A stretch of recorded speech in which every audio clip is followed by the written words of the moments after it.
This is Retro Sports Radio. Visit RetroSeasons.com for more sports history.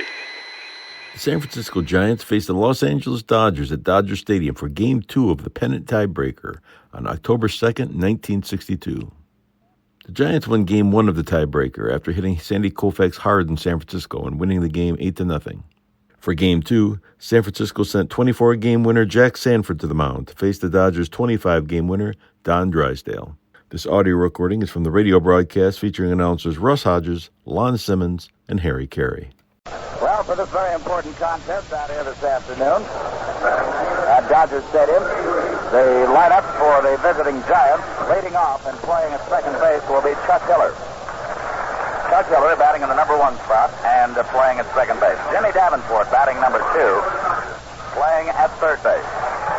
Willie Mays in center field, batting number 3. Willie McCovey in left field, hitting in the 4th position. Orlando Cepeda, batting number 5, playing at first base. Felipe Alou in right field. He is hitting number 6. Tom Haller doing the catching, batting 7th. Jose Pagan batting 8th and playing shortstop. And Jack Sanford will be doing the pitching. So that's the starting lineup for the Giants. Jack Sanford will be the starting pitcher. 24-7. Jack has won 2 and lost 1 with the Dodgers this season. It's 14-7 on his lifetime. And this will be his 5th start against Los Angeles this year. He's 1-1 in Dodger Stadium. He lost to them May 22nd, 5-1. Beat them once in Candlestick Park, 10-3 on July 7th. Here on September 3rd, 7-3, and that was his 20th win. His last start, he beat Houston 11-5. That was the 29th of September. He went 5 in the 3rd innings, giving up 5 runs on 8 hits. He walked 5. For the first time, failed to strike out a batter. Won more games than any Giant pitcher since Carl Hubbell won 26 back in 1936. And he can't equal that mark, but he can come close to it with a victory out here today as he is 24-7. For the Los Angeles Dodgers, leading off and playing shortstop, Maury Wills. Jim Gilliam is batting in the number 2 position, playing second base. Duke Snyder in left field, batting number 3. Tommy Davis playing third base and hitting in the number 4 spot. Wally Moon is playing at first base, batting 5th. Frank Howard hitting number 6 and playing in right field. John Roseborough doing the catching and batting 7th. And playing in center field, hitting number 8, is Willie Davis. Pitching and batting 9th, Don Drysdale. So Drysdale with a 25-9 record. Has a 3-1 record against the Giants this year. He's 20-14 lifetime against them. More lifetime wins against the Giants than against any other National League club. Has 2 complete games and 5 starts versus the Giants. A 1-0 record in 2 starts versus the Giants here. That was an 11-1 victory. This is his first start against Jack Sanford for the first time that the 2 hard-throwing right-handers oppose each other. The umpires for today's game talking now with Duke Snyder and Whitey Lockman at home plate. It'll be Al Barlick behind the plate, Dusty Bodges at first base, Augie Donatelli at second, and Jocko Conlon at third.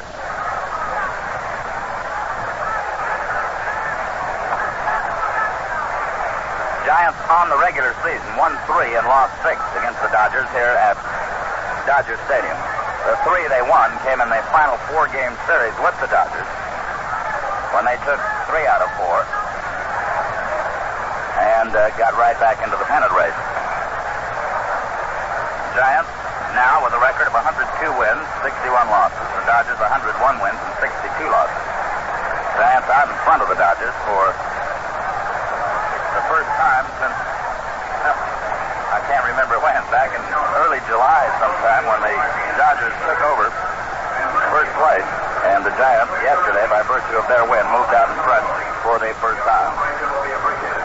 So the Giants hoping to wrap it up in this second game. The Dodgers wanting to hang on with grim determination and to run it to the final day. As manager Walt Olson said, the only way that we can win it now is to go on a 2-game winning streak.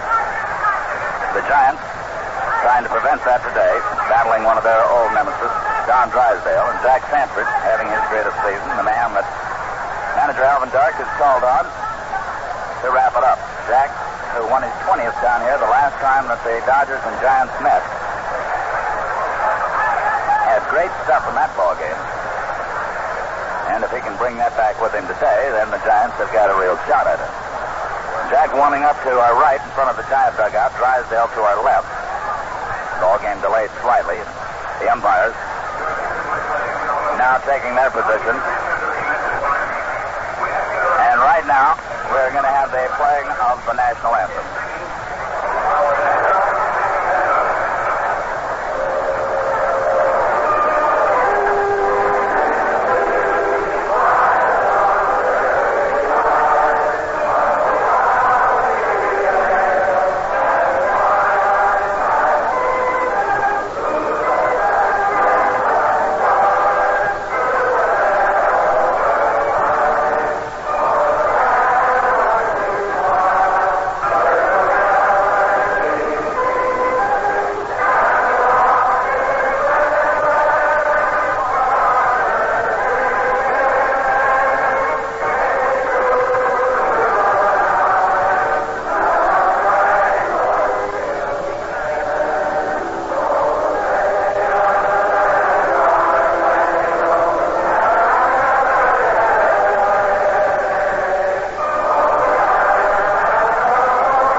Still completing their warm-up, not yet ready to go. The Dodgers have not taken the field as yet. Al Barlick behind the plate. Josh O'Connell heads for third base, looks in the Dodger dugout. Augie Donatelli at second. Dusty Bodges at first. And the fans here, sort of hard to tell the crowd. It would say somewhere probably around 25,000. 25 to 30 possibly on hand right now. More people coming in. And a very warm afternoon in Los Angeles as the Dodgers take the field.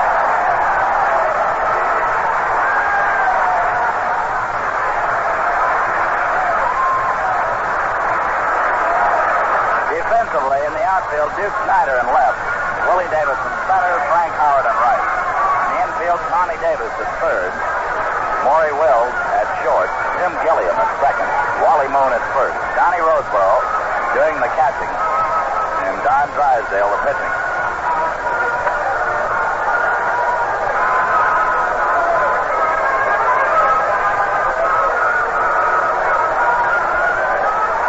Don Drysdale working with 2 days rest, his fourth start in 9 days. And the way he's firing the ball in there doesn't look like it's bothered him too much. For the Giants in the top of the second, McCovey, Cepeda, and Felipe Alou against the offerings of Don Drysdale. Jack Sanford struck out the side in the top half of the first inning.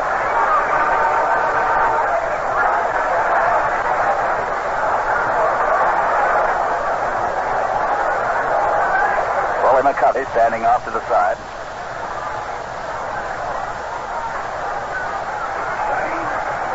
McCovey,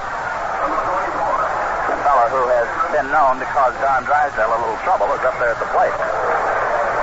In the first inning, Miller struck out, Davenport fouled out, and Mays flied to the wall in center field. The first pitch is inside to McCovey for ball one. Left-hand batting stretch up here with the outfield deep and around to the right. Drysdale winds again. The next pitch, outside, ball two, a let-up. Drysdale giving McCovey a little bit of an off-speed pitch. 2-0 count to Willie. And Drysdale ready. The 2-0 pitch. Swung on, bounded to first base. And Wally Moon fields it. McCovey's out of there. So that's out number one, and Orlando Cepeda will come up, and I imagine that Don Drysdale took a deep stride. Right here, let's pause for station identification. This is the Golden West Radio Network.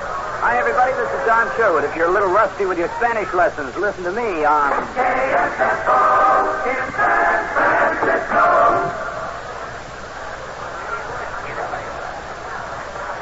Here's Orlando Cepeda waiting, and it's called strike one.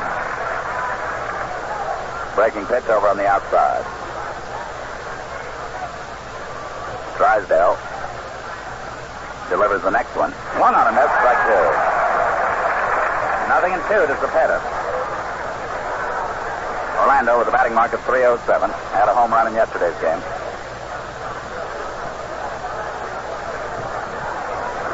And the 0-2 pitch. Fouled off into the upper deck to the right. Count stays at 0-2.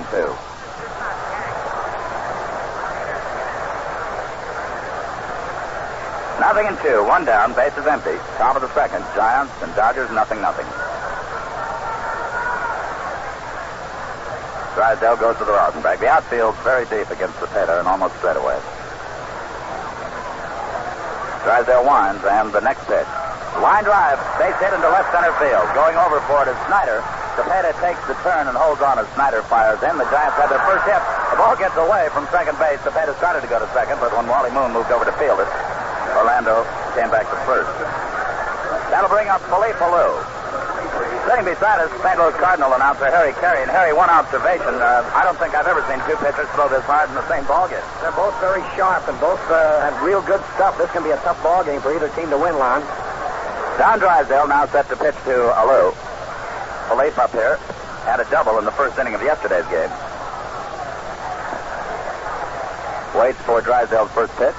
Swings, lines a base hit into right center field. That one may go between him. Davis chasing it. It's going to the wall. Cepeda around third. He's coming for the plate. And the relay will not be coming in. Alou has himself a double. The Giants lead it 1-0.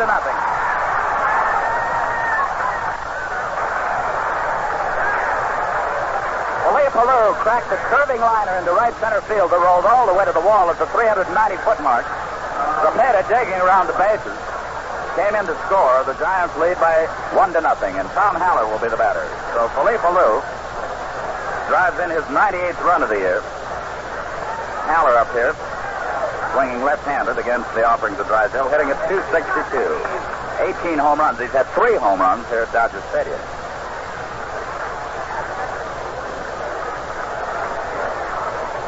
Now they're going to throw over to first base, I believe. No, they're going to put Haller on. I thought Drysdale was going to question whether Alou had stepped on first or not, but they're going to walk Tom Haller. Ball 1 outside. There's ball 2. Drysdale pitching from the stretch with Alou at second. Delivers ball 3. And the stretch again. Ball 4. So Haller, given the intentional pass, he goes to first, and Jose Pagan will be the batter.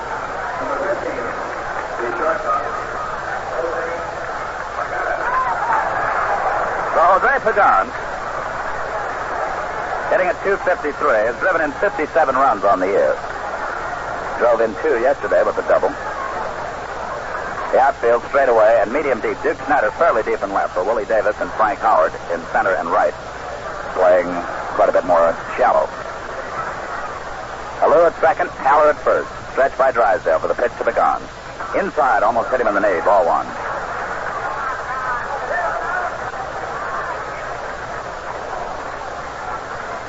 One 1-0 count to Jose Pagan. Runners at first and second, 1 out. A run in. The Giants lead 1-0 here in the top of inning number 2. Single by Cepeda, double by Alou after 1 was out. Drysdale into his stretch for the pitch to Pagan. Popped up to the infield. Will's calling for it as the infield fly is called, and he makes the catch for out number 2. The runner's holding on. So with 2 down, it'll bring up Jack Sanford.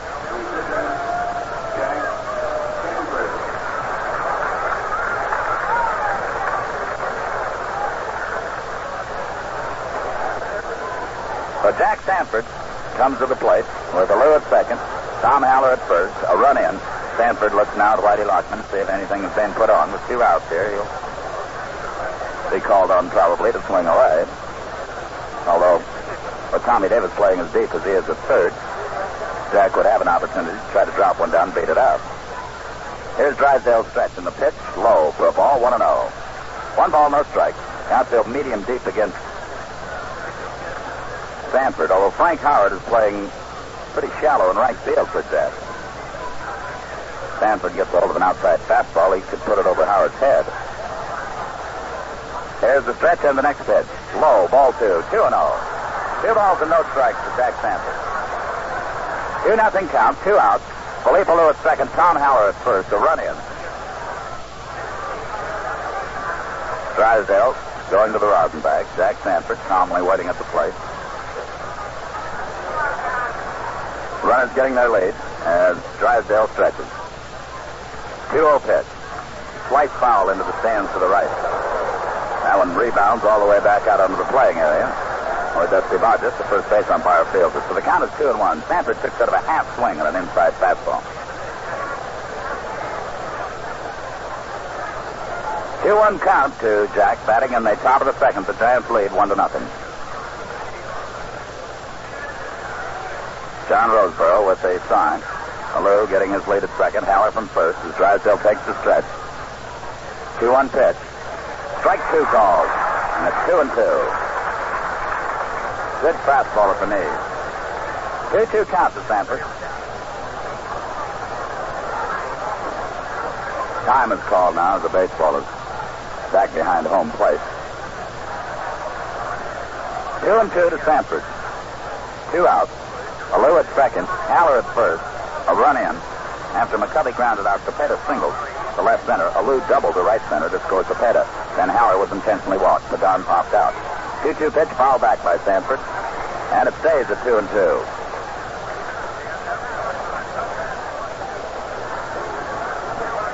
Two count to Jack Sanford. Jack had 3 home runs last year.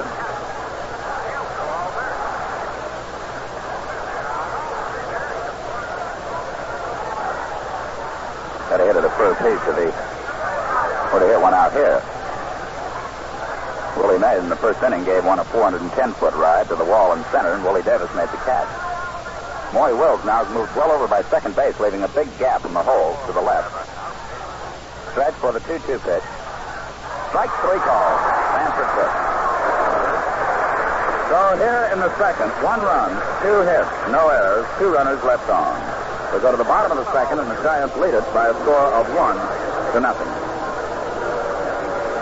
Just wait till you try your first dual filter Territon. You light up and you know this one's got it. Territon, flavor you never thought you'd get from any filter cigarette. So why be hungry for flavor when all the pleasure you could ask for is waiting for you in your first pack of Territon? In Territon, you get quality tobaccos at their peak. You get the remarkable dual filter with activated charcoal that brings through the best flavor of these choice tobaccos. The result, flavor you never thought you'd get from any filter cigarette. Try Territon. You'll never be hungry for flavor again.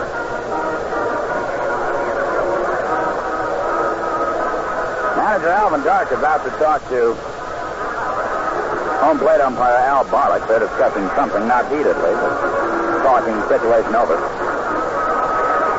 Dark now trots back to the Giant dugout as Jack Sanford comes out to loosen up. He'll pitch to Wally Moon, Frank Howard, and Johnny Roseborough. The 2 quick shots by the Giants. Cepeda reaching out for an outside pitch. Lined a single into left center, and then Alou cracked one into right center for a double.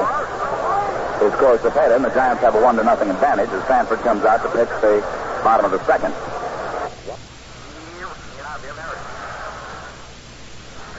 No runs, no hits, no errors, nobody left on, and at the end of 5 full innings of play, the San Francisco Giants are leading by a score of 1-0. They will send up Felipe Alou, who has had 2 out of 2, Tom Haller, and Jose Pagan.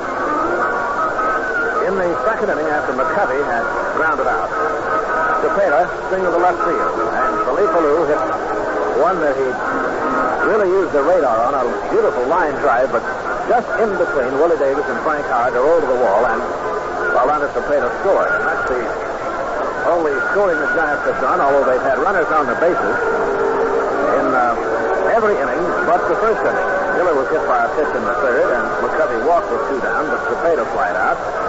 Then in the fourth, Alou and Pagan singled, but Drysdale struck out Hiller. Then in the fifth, a base on ball for McCovey was the only thing the Giants could do in the attack line. They have had 7 base runners. The Dodgers have had 4, with the Giants leading by a score of 1-0. Felipe Alou ready to come up to swing the bat as we move to the top of inning number 6 with the Giants leading the Dodgers 1-0.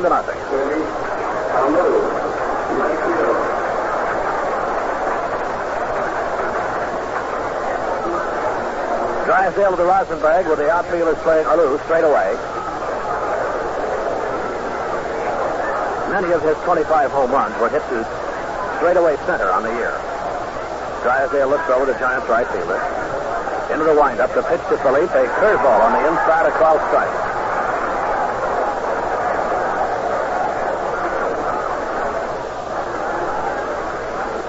Tom Haller, who hit one a long way to left field his last time, is in the on-deck circle.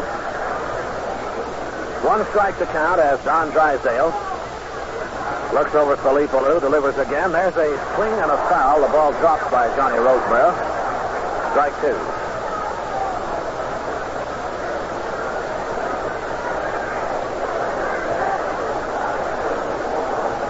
Felipe almost lost his helmet that time.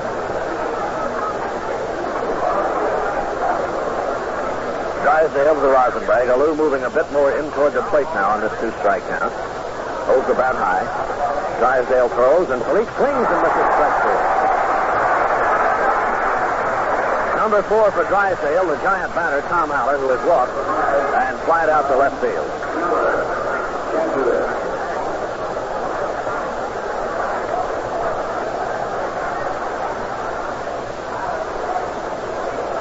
One away on the top of the sixth. Here's Drysdale's next pitch now to Haller. A let-up to throw to the outside corner for a called strike.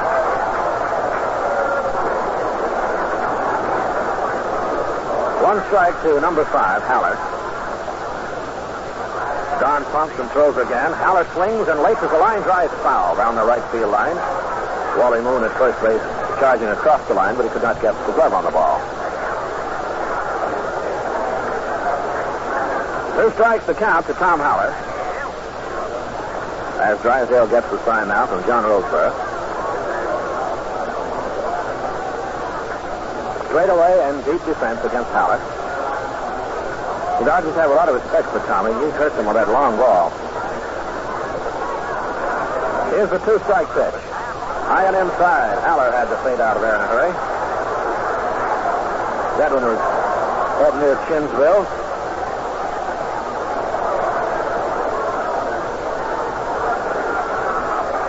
And the 1-2 pitch for Drysdale on the way.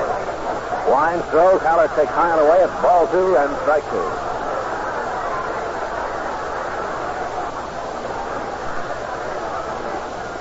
Snyder, who caught Haller's long drive in left field, is playing him in the same direction this time. And the center fielder and right fielder, Willie Davis and Frank Howard, are playing him just straight away. And the big boy from the University of Illinois waiting. Drysdale's pitch to Haller. A check swing, and it's ball 3 too high. And Drysdale cast an appealing look at Jocko Conlon at third base, hoping he would overrule Al Barlick. Barlick was firm with the fact that it's a ball for 3 and 2.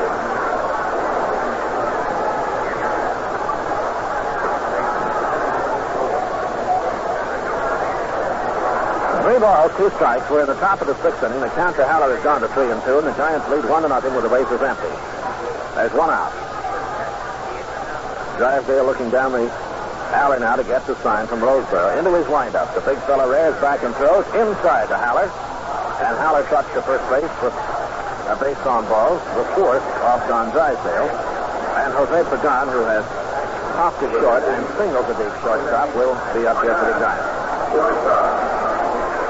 Pagan at 253 with 57 runs batted in. And one of his 7 home runs was hit here at Dodger Stadium. Hit it way out there between the 390 and the 410 markers in deep left center. Although Jose is the first to admit that the home run ball is not the way he makes his living. He makes it with that fine glove arm that he has at shortstop. Tom Haller at first with 1 out. Here's Drysdale set. Pagan fouls it off on the hit-and-run play as Haller was going. Harry, I know that you broadcast a lot of football over around Illinois and Missouri. Did you ever see Tommy play football at Illinois? No, I didn't. I heard a lot about him. I was doing Missouri University games when he was at the University of Illinois. He's quite a kid. He had a chance to be one of the outstanding catchers, I guess. Russ, he looks like he's going to be around a long time. Come a long way this year. The count is strike 1 to Jose Pagan with Tommy Haller at first base and Don Drysdale ready. The next delivery to Jose, bounded down the third base line, base hit. heading toward the left field corner. Snyder is over there to pick it up. Haller comes around to third. Holding at second with a double is Pagan as the throw comes in, and the Giants have runners at second and third. Jose Pagan bounding one that walked that chalk line down the left field line, and that will bring up Jack Sanford. You know, that's one of the best kept secrets around the league. I know your San Francisco fans have been well informed. Is you strengthen the catching department. Between Haller and Bailey, I guess you must have 35, 36 home runs and 100 RBIs between them. Well, you hit the home runs right on the nose, 35, Harry. Then Bailey has 44 runs batted in. Haller 56. That's 100. That's two. No matter who Malvin puts in there, and then on occasions he's put in Tony Orsino, a right-handed batter who can help. But anytime you get your catching department, you out that much, particularly that long ball hitting, you're in pretty good shape. A conference on the mound.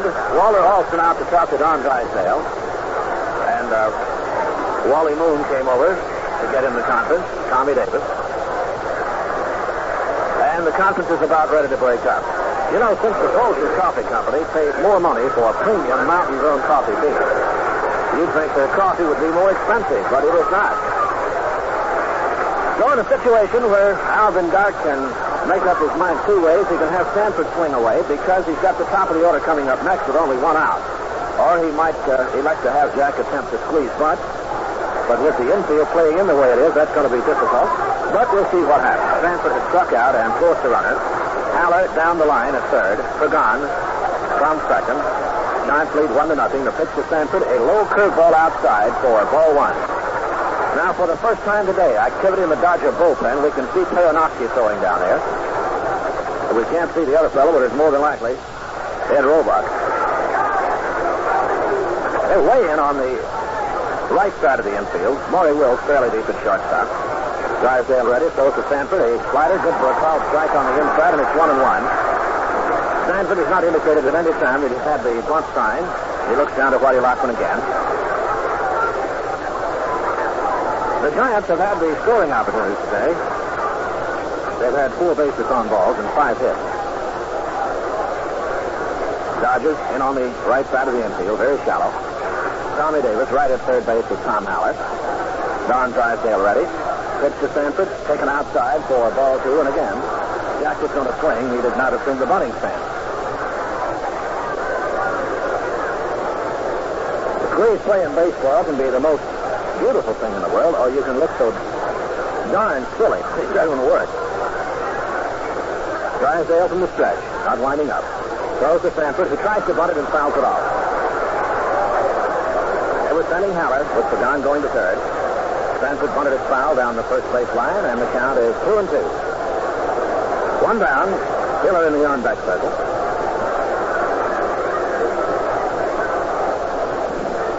Mighty big run to pick up, Russ. A tremendously big run, Harry, because that could shackle the Dodgers' speed a bit, and could also take the sacrifice play away from them, too, at this stage of the game, with the Giants leading 1-0.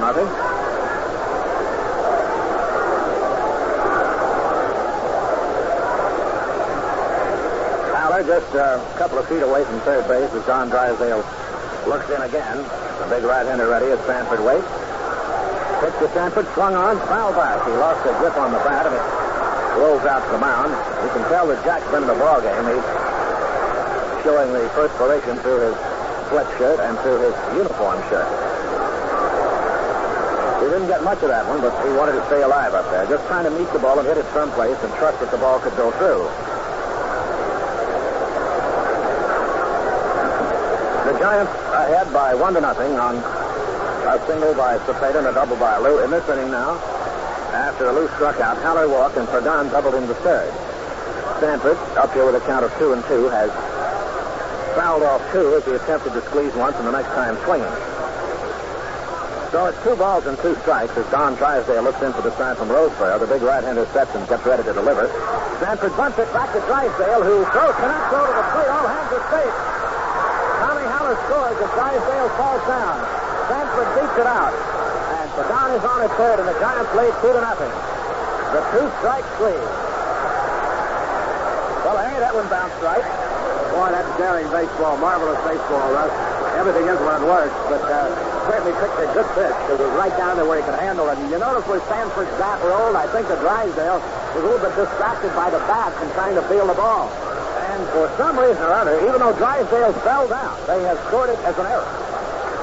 Now Wally Moon takes time to come over and talk to Don, with Pagan down at third.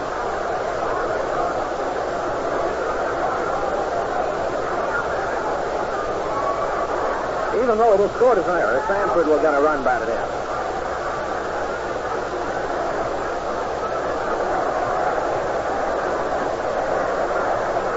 Sanford also will get a sacrifice on that.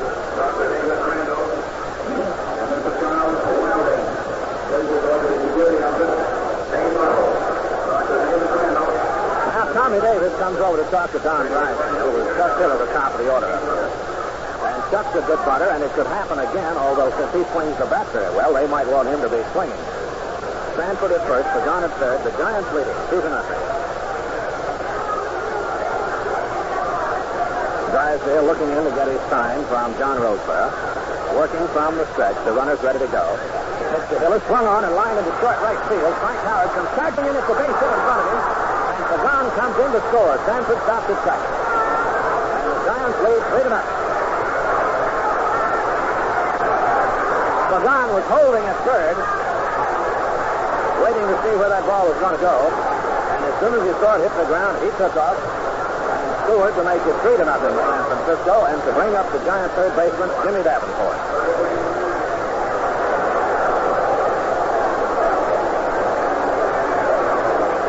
There's a happy-looking Giant dugout at the moment, Russ, if you notice. You bet it is. They start to smell that money now.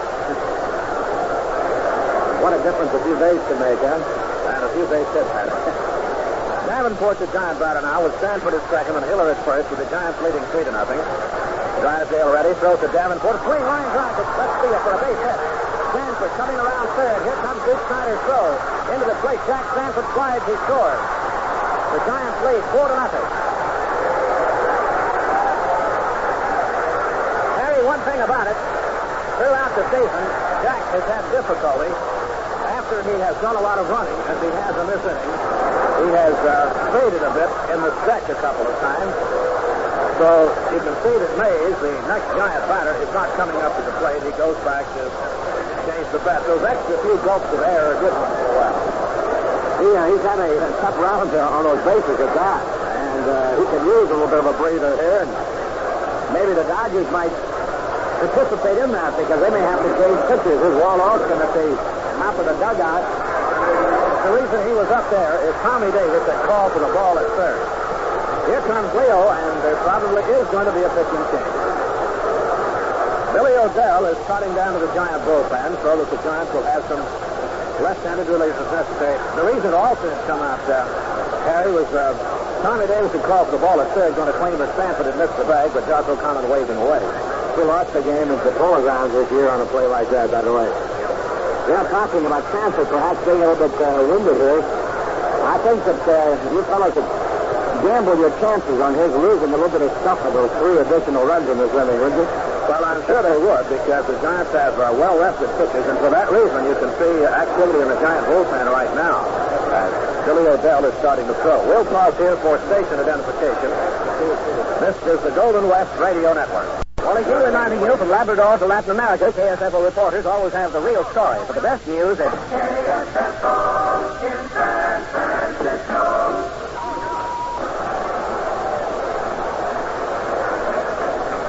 This is Russ Hodges along with Harry Carey on Dodger Stadium. There will be a pitching change. Drysdale, pitching with only 2 days of rest, will be removed from the game. And Ed Roebuck, who has to have the nomination for the rubber arm of the year, walks in. Ed, who pitched very well yesterday in flanking the Giants for 4 innings, has won 10 while losing 1, and he has 8 saves. Let's reconstruct this 6th inning. Hey, what would you say was the big play of this 6th inning here? Oh, I think there's no doubt about it, Russ, as you very well know, and that's Sanford's 2-strike squeeze play on a 2-2 pitch. Not only the fact that he bunted the ball fair, quite frequently, seen that play tried in that situation, but usually fouled and for a strikeout. But the fact that he was able to bunt the ball in a good position. And besides, had the good fortune of having his bat out there somewhere, too. That's right. That helps also. Felipe Alou struck out. Here's a big hand for Drysdale, and this fellow certainly deserves it. Naturally, he is not the happiest individual in the world, as he he heads over to the clubhouse along with Coach Leo DeRocher. DeRocher pats him on the back as he disappears into the dugout, and Walter Olson applauds him also. Alou struck out, but then the Giants started to roll and on break, as Haller got a base on balls, Jose Pagan bounced one to third base. Had it come down into the glove of Tommy Davis, it could have been a double play. But it was just over his head to roll down the left field line, fielded by Duke Snyder. Haller went to third and Pagan to second. Then Jack Sanford tried to bunt once with a 2-1 count and fouled it off. Swung the next time to keep the count at 2-2. Then the next time, bunted one back toward the mound. Drysdale fell down, had no play as Haller scored. And Sanford faced at first with Pagan going to third. Hiller dropped a single in front of Frank Howard in right field, with Pagan scoring and Sanford going to second. Then Davenport hit a sharp single over third base into left field. Sanford scored from second, with Hiller holding on at second. And now Ed Roebuck is in to pitch to Willie Mays. He has flied to center twice and fouled out. The Giants with runners at first and second, leading 4-0. Steve Miller and Billy Odell throw for the Giants, as Alvin has a flock of fellows he can use today if he wants to without using Marichal, who will be his starter tomorrow as needed. So Roebuck is ready to pitch to Willie Mays. Two runners set to go. The pitch to Will. It's a pitch out. He'll throw to first base. Davenport barely back in. Wally Moon has set up the play between the pitcher, the catcher, and Wally Moon. Dusty Dodgers now calls for timeout, and Davenport says he's ready to play. 1 ball, no strikes to Mays. He's not a good man to pitch out against because you get yourself behind on the count. The sinker ball expert Roebuck throws. Mays swings and takes the pitches inside for ball 2. 2-0. Getting me too. I said he swings. He didn't come close to swinging at it.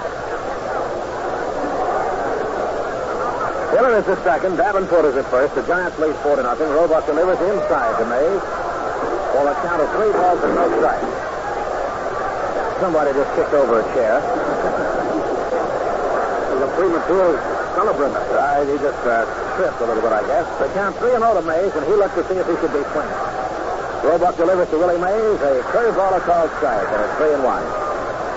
Mays usually tries to hit Roebuck to right field, but in this situation, he might try to get the bunt off. Davenport at first. Chuck Hiller is at second. The count to Willie Mays, 3-1, and he asks for timeout now. Mays has slid to center field twice and fouled out. He was yesterday's big gun with 3 hits and a pair of homers. Now Roebuck wipes the perspiration off his forehead.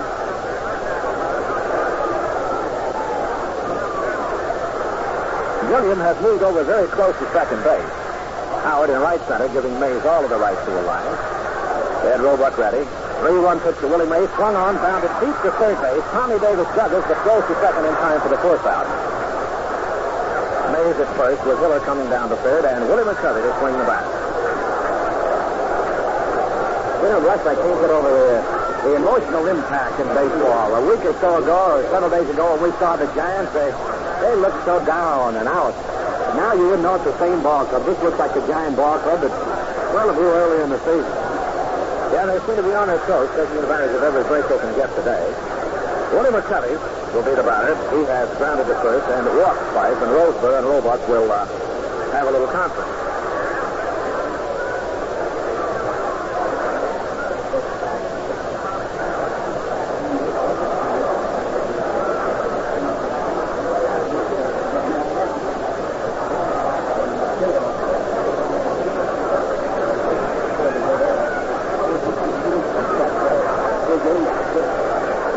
We're set now as Mays and Hiller have their lead. Roebuck throws to first. Willie is back in.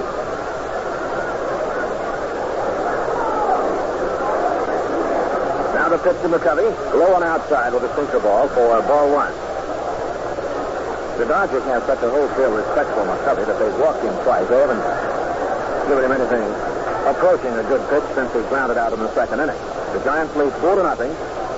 Mays at first, Hiller at third. The pitch to Willie McCovey, a swing and a miss on a sinker, and it's 1-1.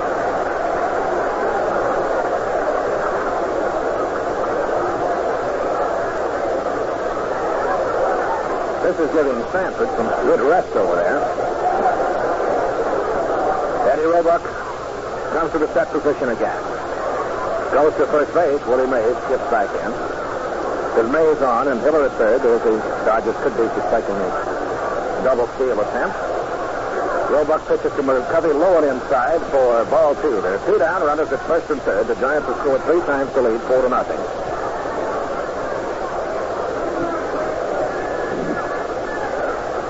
Roebuck, who's gone to the well many a time this year. Here, that Dodger pitching staff for a while. Now Stuck throws 2-1. McCovey takes strike 2 over the outside corner for knees to run the string for 2 balls and 2 strikes.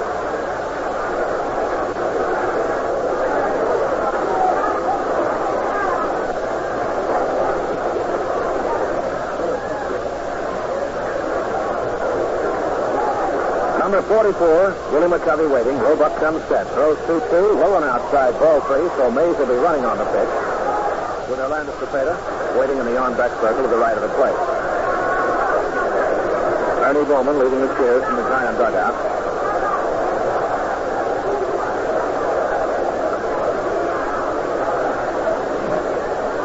Three balls, 2 strikes to the Giants left-hander, Willie McCovey. And Roebuck is ready. Mays will go. There he goes. McCovey swings, lines one into right field. Base hit. Miller scores. Mays sweeps around to third. And now as the ball is juggled by Gilliam, Mays broke around third but holds on. 5-0. San Francisco leading. McCovey hitting a bullet. Gilliam had shifted over for him, but the ball was just hit 3 shots. The 9th batter will be up for the San Francisco Giants in the person of Orlando Cepeda, who has singled, flied to center, and grounded out to first base. Not much of a defense against a line drive like that, Harry. Gilliam gave it quite a try, diving for the ball, but couldn't reach it. The Giants are sitting in pretty good position, I'd say, Russ. Things are looking pretty healthy. Mays at third, McCovey at first. Roebuck pitches to Cepeda. There's a swing and a bounder up the middle, and Gilliam grabs it and tags second base. And McCovey, of course, coming down and inside is retired. So the Giants in the 6th inning have come up with 4 runs on 1, 2, 3, 4 hits. There was 1 Dodger error and 2 left on. And at the end of 5.5 innings, the San Francisco Giants are leading the Dodgers in the second of the playoff series by a score of 5-0. Now with Jack Sanford looking like a fella that could really use himself a new uniform. He's got mud on it from sliding. He was perspiring, so the dirt turned into mud. He's ready to pitch the bottom of the 6th inning against Jim Gilliam, Duke Snyder, and Tommy Davis. With Bob Boland now throwing in the Giant bullpen. Sanford throws to Gilliam high for ball 1. Boland and Miller are pitching now and in the bullpen, and Billy O'Dell had done some throwing. As these Dodgers, after 35 scoreless innings, have got to be dangerous. Sanford throws to Gilliam, a fastball that is low for ball 2 on a count of 2 balls and no strikes. Don Drysdale has departed. Ed Roebuck is doing the pitching. All of the Giants scoring off Drysdale. Here's the pitch outside for ball 3 and no strikes. Alvin Dart comes out immediately. Call the turn on this exactly, Russ, because he doesn't look like the same pitcher his first 3 pitches of this inning. And he did work hard on those bases. It could have taken a lot out of him. Well, the way he was bearing down all the way certainly has had to take something out of Jack also. And manager Alvin Dark is out there to inquire as to his condition. So Alvin, after a brief conference, walks back to the dugout.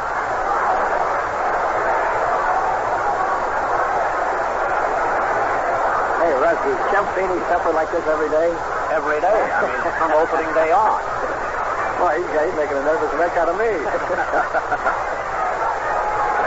a big one, Harry. Gilliam now leading on the bat in the batter's box, waiting for the 3-0 pitch from Jack Sanford. And Sanford's into the windup. The pitch to Gilliam is in there for a called strike at 3-1. Bottom of the 6th inning, the Giants leading 5-0. Here's Sanford 3-1 pitch to Gilliam. In there for strike two and a count of 3-2. Alvin Mata told him to quit trying to work the corners, just get the ball over and make them hit their way on it. The 3-2 pitch to Gilliam is high for ball four. He gets the third base on ball. And that will be all for Jack Sanford, I believe, as Alvin is walking out slowly.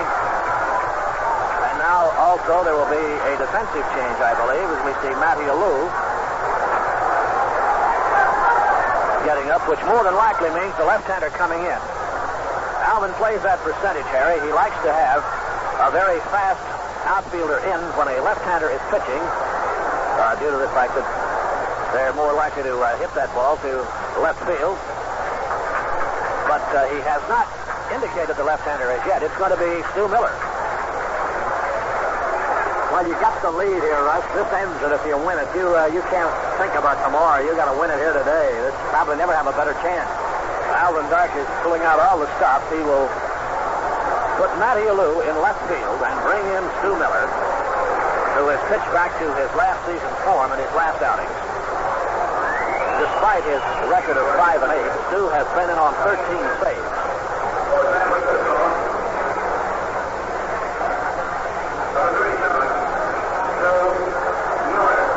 Miller will pitch.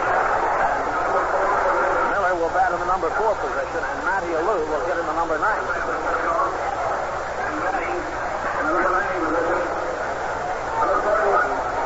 Jack Sanford went 5 splendid innings.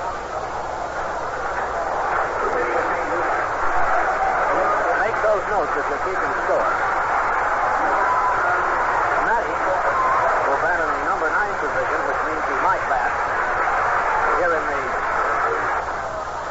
top of the 7th. He's listed the 4th batter. You just can't fault the work of Jack Sanford. He did a tremendous job. He held them down for 5 innings.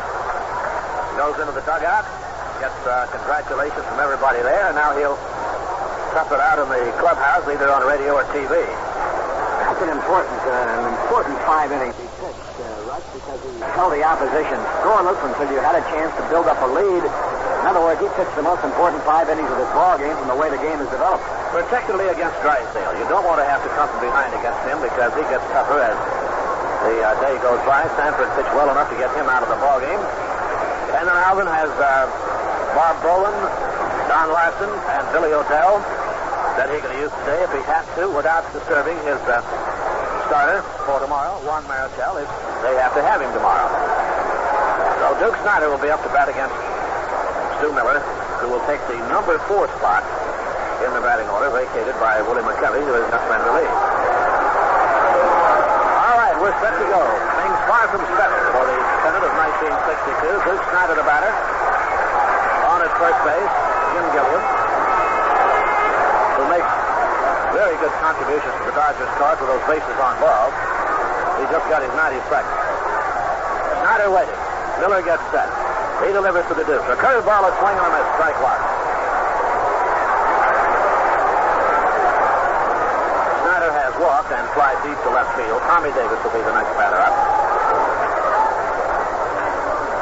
And if things wind up today, Tommy has won the batting title by 2 or 3 points over Frank Robinson. Miller steps again. The lead at first for Gilliam. The pitch to the Duke. A high curveball is inside for ball 1 and strike 1. Miller was the winning pitcher Sunday when Mays homered off Farrell in the 8th inning. Miller had come in to pitch the 8th, and he also pitched the 9th without allowing a base runner. His 5th win of the year.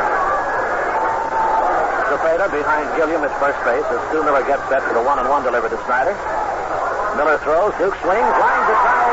Fair ball.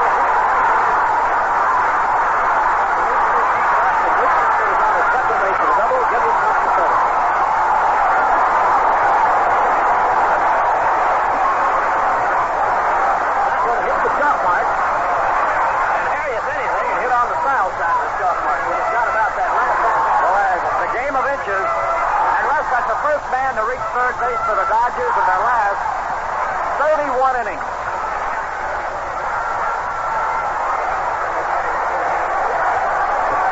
That will bring up Tommy Davis as the Dodgers, who have gone 35 innings without a score. We'll recap. We understand we had a bit of transmission difficulty. After Gilliam walked, Snyder hit the right field line with a double to send Gilliam to third. Tommy Davis, the batter, nobody down. Tommy has struck out and single to left. The Giants with the infield back. And Dodger Stadium getting ready to come apart. Miller throws. Tommy takes a fastball. A foul strike.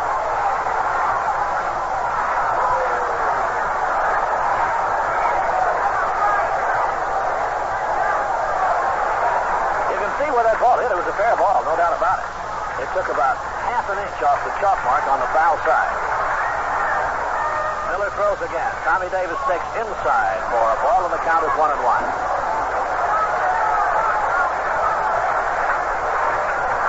Now it's Bob Boland and Billy O'Dell throwing for the Giants, who lead 5-0, with Gilliam at third and Snyder at second.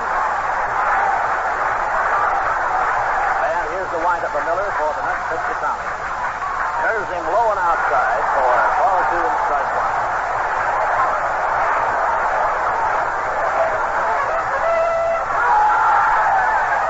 Bottom of the 6th inning. Don't go anywhere at all.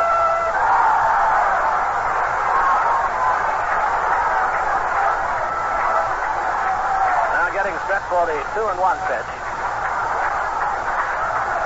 Here's Snoo's next delivery. The pitch to Tommy Davis, sent on drive in the deep center. Mays will make the catch. Gilliam will score. Snyder tags and goes to third.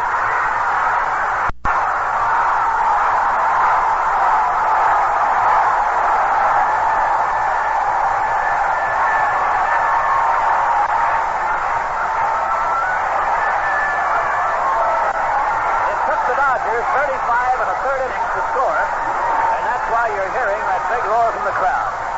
Tommy Davis drives in his 151st run of the year.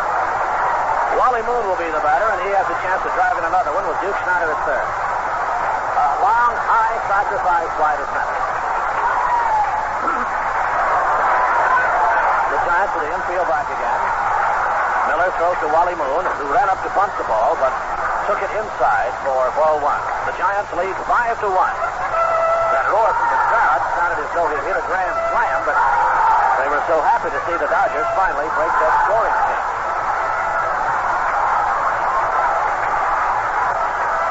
It was started by Larry Jackson, continued by Ernie Broglio, then Kirk Simmons, then Billy Pierce. Finally, it's broken off Jack Sanford and Miller. Pitch to Moon, a curve is low and inside. Ball 2, no strike.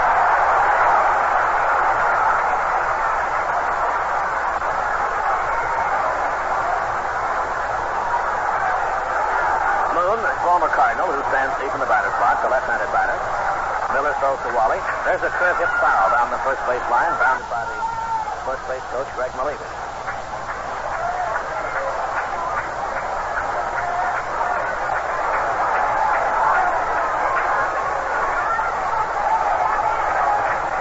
Jimmy Davenport playing wide of third as Moon slices the ball quite often. Matty Alou, the new left fielder, straight away and left. Mays and Felipe Alou in the deep outfield spot as Miller winds and throws 2-1. Pitch to Moon, a slow curve is high. Ball 3.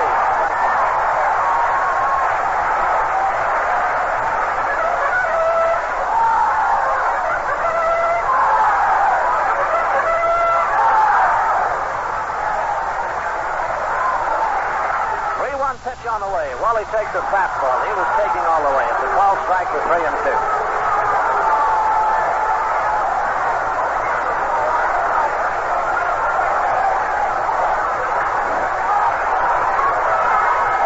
Two strikes. Duke Snyder is at third with 1 out. Miller winds, throws to Wally Moon. His pitch, a curveball, rolls foul down the first base line. Moon was out in front of that pitch and was barely able to foul it off. Ernie, the Giants bat boy who made the trip down here with the team from San Francisco, feels that one. Sends it back over to the Dodger bat boy. And the Dodgers are showing more bullpen activity because eventually, they will probably have to pinch hit for Ed Roebuck. Tension mounting again as Wally Moon waits on the 3-2 pitch. Here's Miller's windup and delivery. On the way, he holds up, takes ball 4. Here is Big Frank Howard, the home run leader of the Dodgers. With runners at first and third, Howard has walked and lined to center field.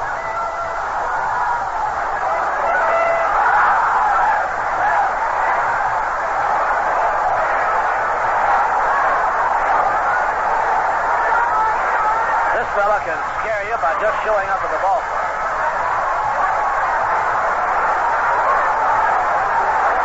So there are runners at first and third with one down, and Miller looks over at first. He sets to throw to Howard. A curveball has him swinging. Strike one.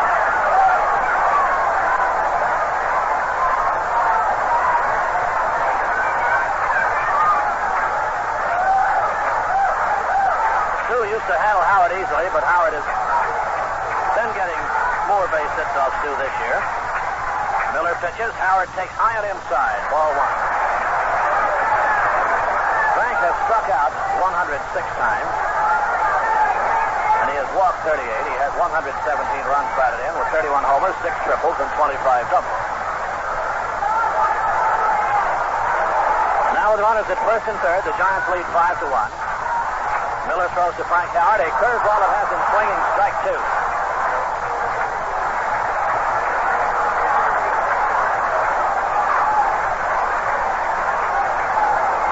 One ball, 2 strikes to the biggest ball player around in the big league.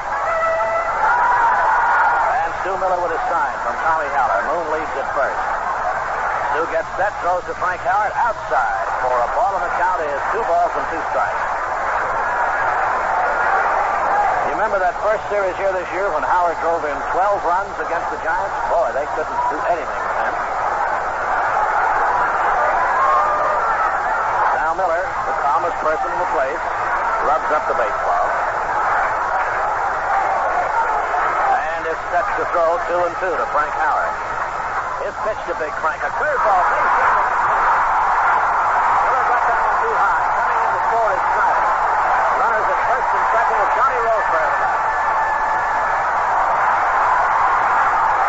Frank Howard putting the Dodgers right back in the ballgame as he drove in his 118th run. And manager Alvin Dark is going to make another pitching change. He will bring in the left-hander Billy Odell to face the left-handed batting Johnny Roseboro.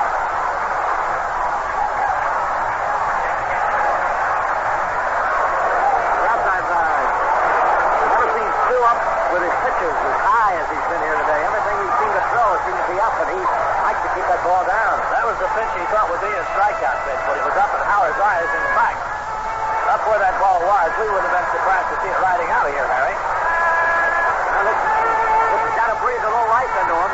Which he certainly has. This is what they're hoping for. They were definitely going to do some scoring. Billy Odell will come in. Doris Day is leading cheers for the Dodgers down there in her box seat that's adjacent to the Dodger dugout. I see Doug Camilli coming down the line. I guess he'll be used as a pinch hitter somewhere along the line. If he was successful yesterday, they might use him as a pinch hitter for Roseboro. Or they could use him as a pinch hitter for Willie Davis. Or, of course, for Ed Roebuck if the Dodgers go that far. Reconstructing the bottom of the 6th inning. Jack Stanford ran out of gas, walked Gilliam, and was taken out with Miller coming in to pitch to Snyder. Snyder hit the right field line with a double, sending Gilliam to third. Tommy Davis got a long sacrifice fly to center field that got the Dodgers' first run home in 35 in the 3rd inning. Then Moon walked, and Frank Howard hit a 2-2 pitch to left field. A real screamer that sent Stu Miller out of there and got the Dodgers their second run. Moon went to second and held on. Frank Howard is at first with 1 out in the bottom of the 6th. The Giants leading 5-2, so what appeared to be for a while as a routine victory means that this is a real tough one now. Camilli is out on the on-deck circle and will bat for Willie Davis, we presume, although now he starts to walk up to the plate. And is probably just going to call some encouragement out to Roseboro. No, he's going to bat for Roseboro.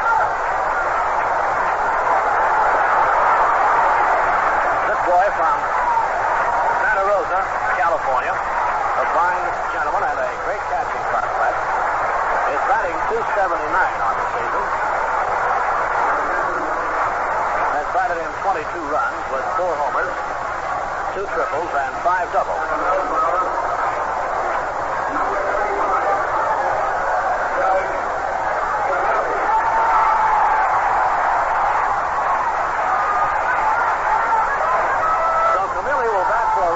With Willie Davis in the on doubled in the role of a pinch hitter yesterday off Billy Pierce.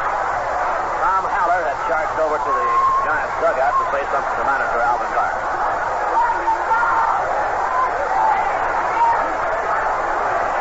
The son of a former great first baseman of the Dodgers, a great family heritage, Doug inherited from his golf family. A right-handed hitter with Wally Moon at second base and Frank Howard at first, one out, and Odell ready to throw to Camilli. The pitch to Doug is taken inside for ball one. Odell, who pitched Sunday, worked 7 fine innings and left with the score tied 1-1 with the Giants, winning it out 2-1. This is his 43rd appearance. He's won 19 while losing 14. The digger, as the Giants call him, ready, throws to Camilli, inside with a curve for ball 2.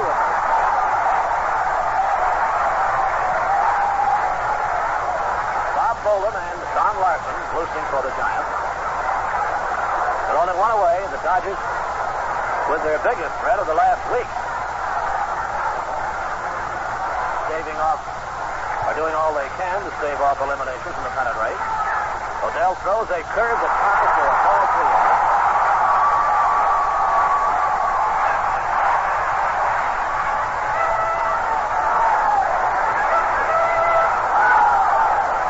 3-0 the count.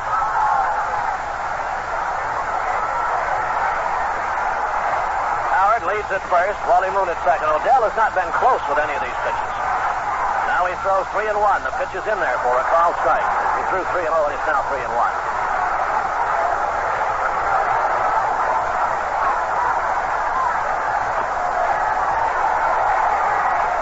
3 balls, 1 strike. Now the 3-1 pitch. Camilli swings and misses on a fastball. It's 3-2.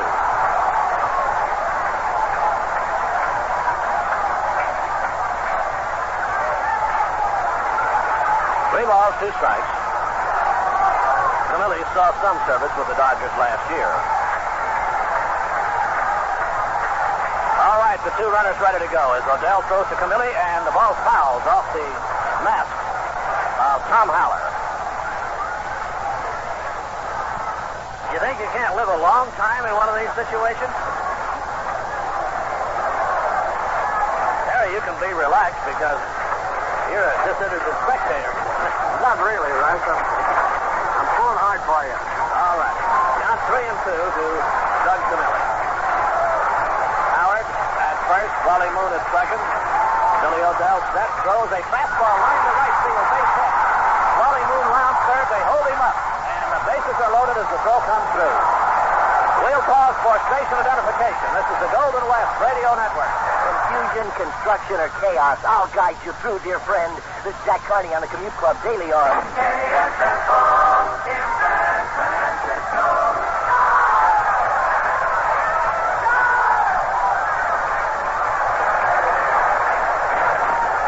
The bases are loaded now, and there will be a pinch hitter.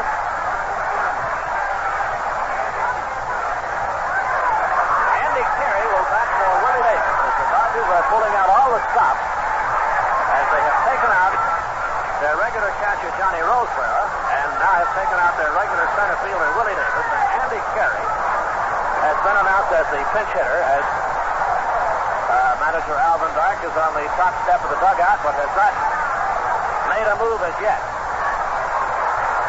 Moon stopped at third. Howard is at second. Doug Camilli is at first. The Giants lead 5-2, 1 out in the bottom of the 6th inning as this Dodger club, sleeping for so long, has suddenly come alive.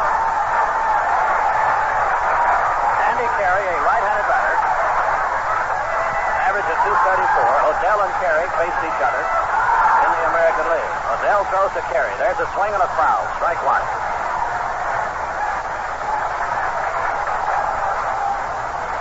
There is no pinch hitter out on deck for Ed Roebuck, but the Dodgers still have plenty of them. Dale Spencer, McMullen. The lead by Wally Moon, the pitch by Billy Odell. Carey swings and misses. Strike 2, and he was really cutting for the heavy lumber that time. They talk about Drysdale pitching with 2 days of rest. Odell pitched 7 sub-innings Sunday. The Giants deep on the infield and outfield, hoping for the double play ball. Moon, Howard, and Camilli ready to go. Odell delivers. Carey takes it outside. A ball for a count of 1-2.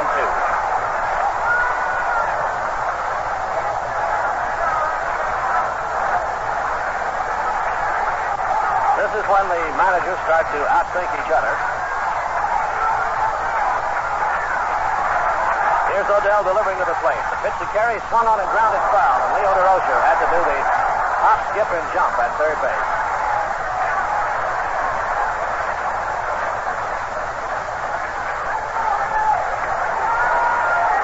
A lot of people hanging on every pitch in this game with the Giants radio network and the Dodger radio network, local TV in both San Francisco and Los Angeles and around the country. The 1-2 delivery by Billy Odell. The pitch to Andy Carey is foul back. Carey has been used for spot duty. This is his 53rd game. And he has a count of 1 ball and 2 strikes in an inning that seems to have started last Thursday. The Dodgers have scored twice. They have the bases loaded.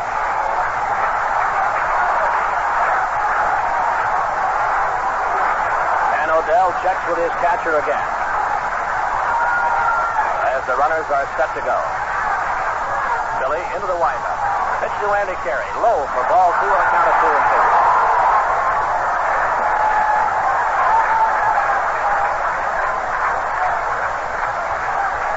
2-2. 2 balls, 2 strikes. 1 man away. The Dodgers with the bases loaded on 2 walks and 3 hits in this inning with 2 runs already coming in. The 2-2 pitch to Andy Carey is inside and almost hit him in the foot. He claims he was hit. He was hit. And Tom Haller is arguing with Al Barlick that the ball did not hit him, but it forces home Wally Moon. And now the Dodgers will have to make a move as Ed Roebuck is their listed batter. And Lee Walls is being sent up to the plate.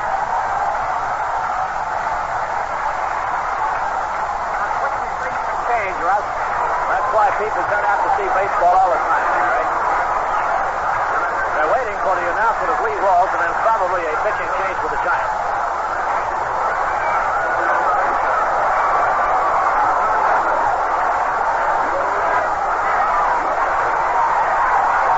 Lee Walls is up to act as a pinch hitter now, as the Dodgers have used their 3rd consecutive pinch hitter, and 2 of them have delivered, with one of them getting the hit and the other one getting hit for the pitch. And with 1 away in the bottom of the 6th inning, we'll see if manager Doc is going to make a change. He has Bolin and Larson ready, but he's going to stay with Billy Odell against Lee Walls. The Giants lead 5-3. The Dodgers with the tying runners at 2nd and 3rd. The possible lead run at 1st. And Odell Buck.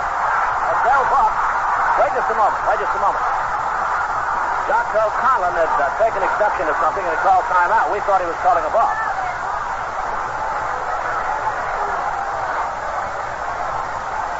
Oh, the Dodger bench had yelled times as they wanted to put in a runner. DeRocher was yelling balk, but Conlon had called time, and that's why Odell balked.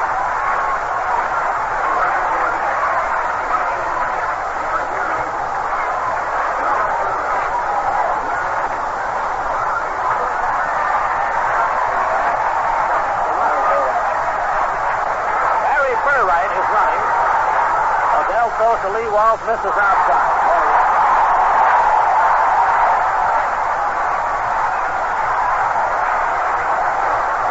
Walter Olson going to his bench, and he's got a great one. Lee Walls batting for Roebuck. Larry Burright running for Andy Carey. Howard at 3rd. At 2nd base, Camilli. At 1st, Burright. Giants leading 5-3. And here's the pitch by Billy Odell to Lee Walls. The curve is good for the called strike at 1-1.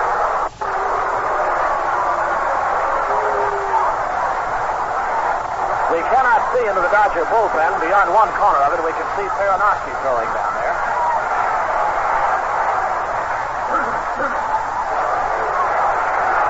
Here's the ball and a strike. Number 7, Walls waiting. And here's the pitch by Odell. Walls swings on a curve. Strike 2.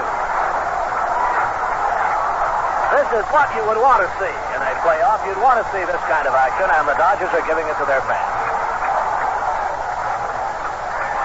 This is a real battle for survivor by the Dodgers, and a real battle for the Giants to take it off.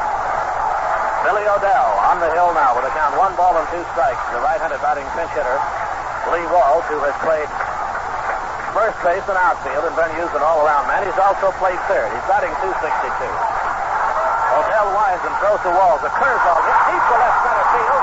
That's going to put the Dodgers ahead as the ball bounces off the wall. Burright rounding third on his way to the plate. Here comes the throw. And nobody's at third, and Pagan cannot tag out Walls to a safe, and the Dodgers lead 6-5.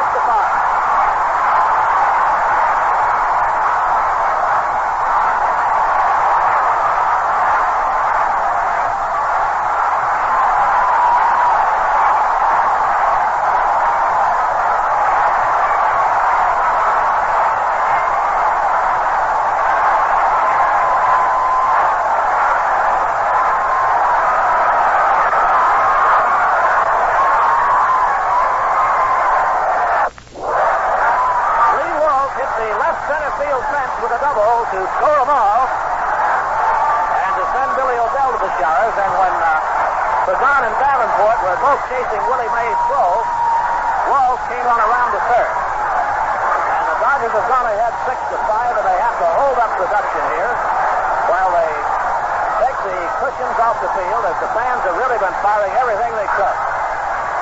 So that's what you call having a bench to deliver for you, Harry, the way the Dodgers have paraded them up there this inning. Well, I guess you had to expect it sooner or later, Russ. They had gone 31 innings without getting a man to third base, let alone scoring a run. They won 35 in the third innings before they finally scored. The relief pitching of the Giants here in this inning, unfortunately, hasn't been able to cope with them, and now it's an entirely new ball game. It's a ball game that sees the Giants behind as Lee Walls hit the left field fence with a 2-base hit off Billy Odell. To empty the bases of the 3 that were on there, Walls is on third with 1 down, and Don Larson makes the long walk from the Giant bullpen. The Dodgers have scored 6 times to wipe out a Giant lead at the start of the inning at 5-0.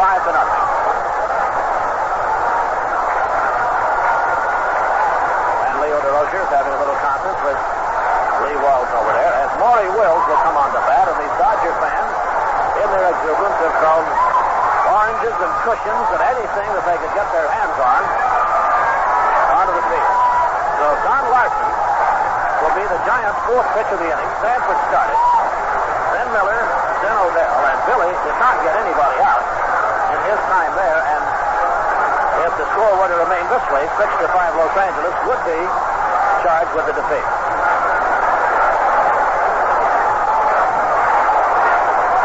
Boland remains in the Giant bullpen throwing.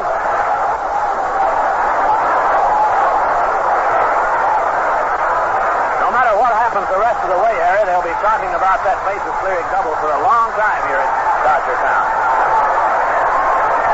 You know, I can hardly hear what you said, Russ. There's bedlam here. 25,321, but it sounds like about 125,000. You know, one thing about it is Dodger ball club now has some of their defensive stars out of the ball game, and this thing is a long way from being over, so hang in there. I should say it is. Here is Maury Wills with Lee Walls at third.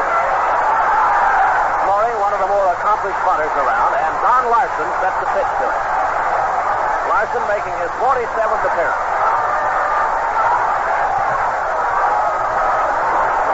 Wills 0 for 3.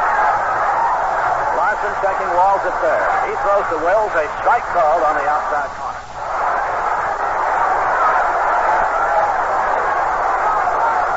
Leo yells down to Maury Wills to ping one.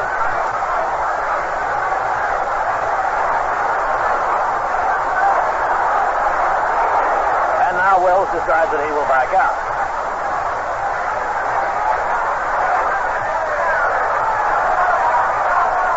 Is 1 strike to this left-handed batter.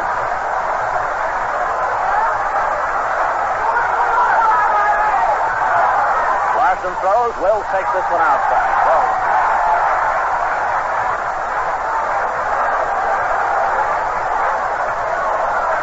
6-5, the Dodgers lead. They have 6 runs and 6 hits. The Giants 5 runs, 8 hits in the bottom of the 6th.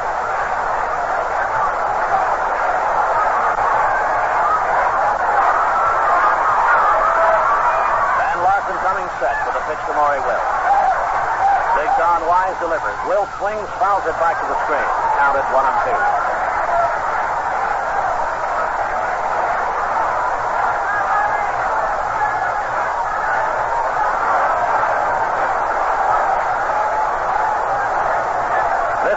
Batting Maury Wills waiting in here. He is the 9th batter up for the Dodgers. It all started with a walk to Jim Gilliam as Gus Stanford retired. So Wills chokes up on the glove. He just tries to meet the ball and hit it through or over the infield. Mays, Matty Alou, and Felipe Alou playing shallow. And here's Larson's pitch to Wills. There's a bounding ball. It's a plate at first base who throws into the plate.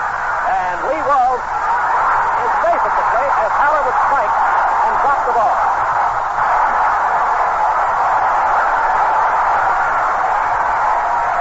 Haller got the spike across the back of the right hand. Had he held on to the ball, Walls was going to be out, but he dropped the ball and the Dodgers lead 7-5. That is a fielder's choice. Haller is going over to the dugout. Whether to be taken out of the game, but he is taking off the chest protector. And he's a rather angry young man as he leaves.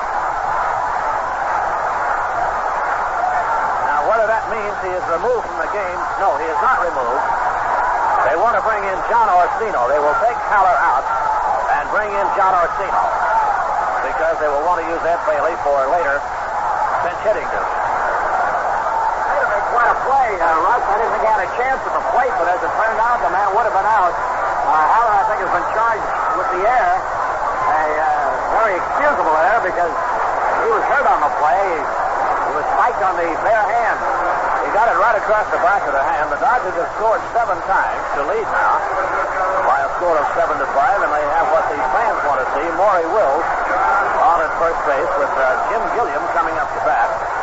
And Orsino will come in to catch for the San Francisco Giants.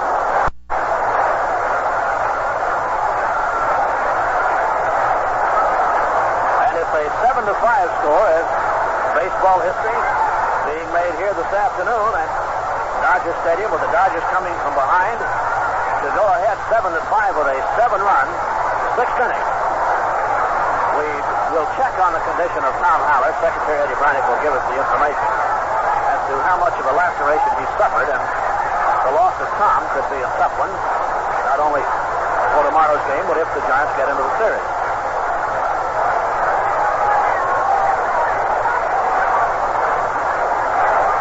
And it will be up to Johnny Orsino to try to throw out Maury Wills if Maury has an idea of stealing, and he probably does. Here's the fellow that started it all, Jim Gilliam. Again, to echo Harry Carey's statement, that was a great play that Cepeda made. He put the ball right on the runner. Al Barlick, veteran umpire that he has, waited to be sure before he called the play.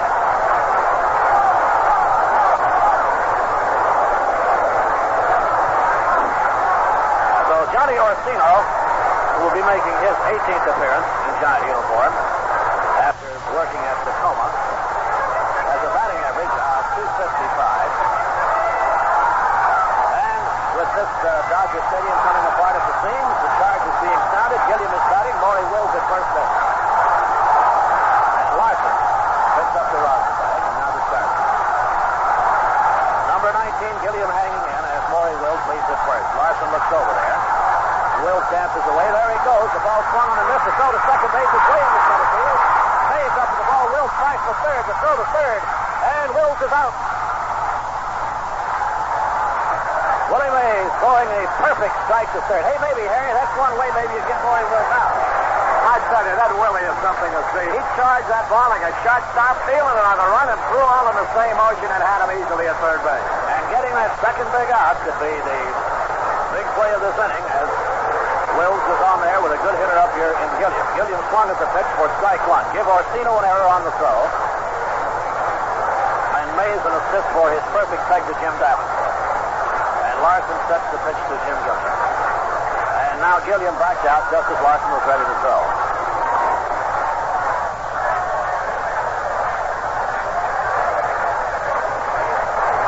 Thanks for checking me on that, Harry. No error for Orsino. Here's a fastball for a called strike. Wills gets the steal. But since he was out at third, there was no advance, so no error for Orsino. Count is 2 strikes as Jim Gilliam stands in here. With 2 down, the base is empty. The Dodgers leading 7-5 as they're battling for their lives. If they don't win today, there's no tomorrow for them. Now the 2-strike pitch for Larson to Gilliam is low for ball 1 and strike 2. Russ, Tom Haller's right forearm was cut. Several stitches will have to be taken. They don't know whether they'll be able to play tomorrow or not. Well, it's certainly a tough break, but you have to accept those things in baseball. Now the 1 and 2 pitch. Gilliam sends a drive to right field. Alou is back, waiting, has it. And one of the longest innings that I've ever seen has finally come to an end as the Dodgers have a total of 7 runs. 1, 2, 3, 4 hits. There was 1 shot ever, and nobody left on. So as we move to the top of inning number 7, with Paranowski coming in, the score is 7-5.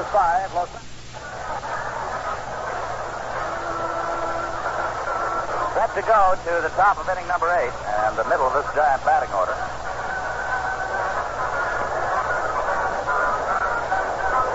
And Ron Paranowski will work to Jimmy Davenport, Willie Mays, and then Don Larson, our pinch batter. Davenport has singled in 4 trips.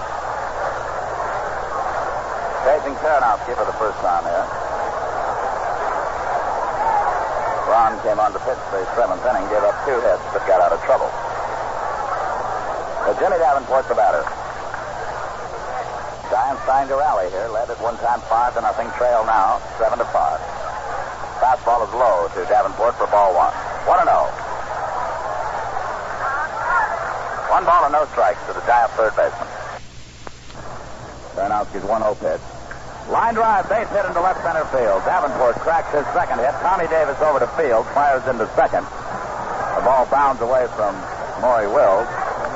Davenport has himself a single, and that'll bring up Willie Mays. Mays, hitless on the day, has flied out twice, is popped up, and is forced to run it.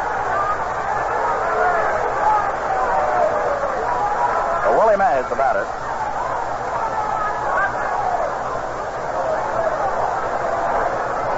This Baranowski's not exactly fooling him. That's 3 hits that belted off him that hit the ball hard. Well, they need to back him up here in this inning as Mays waits. Pitch is slight foul into the seats to the right, strike 1. Willie going for a fastball. 0-1 the count. Nobody down. Davenport leading off with a single to center. Here in the top of inning number 8. The Giants trail by 2. 7-5. Stretch and the pitch. Outside, the ball off the glove of Camilli, but keeps it in front of him, and Davenport does not try to move up. Oh, Bowles is trotting in from the Giant bullpen. Don Larson due up next.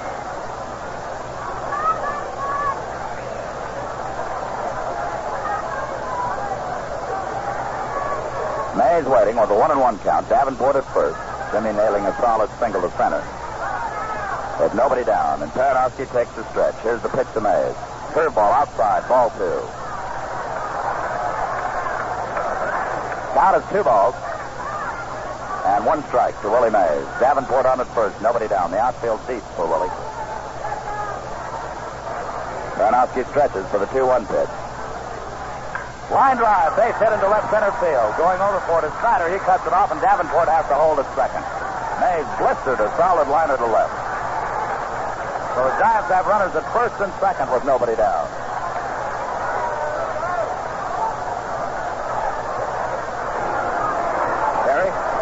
I think there's going to be another pitcher brought in here, Lon. Boy, they're really hitting that ball. These last 2 innings against Pennant, the Dodgers have been rather fortunate that you haven't scored. Right now, you have a situation, runners at first and second and nobody out. And undoubtedly, it's going to be a right-hander brought in. Can't tell who it is. I understand Stan Williams has been out there warming up along with Larry Sherry. I can make out Sherry from here. I haven't announced yet who the pitcher will be, but there's Jock O'Connor going out towards the left field bullpen. Well, we've seen a variety of action out here this afternoon as Paranowski now goes 1 inning plus, retires nobody here in the 8th inning, gives up singles to Davenport and Mays, and manager Alvin Dark now will have to make a decision. He has Ed Bailey coming in from the bullpen, and he can have Ed swing for Don Larson and bring in a new pitcher, or he can go with Larson in this situation. Bailey is coming in.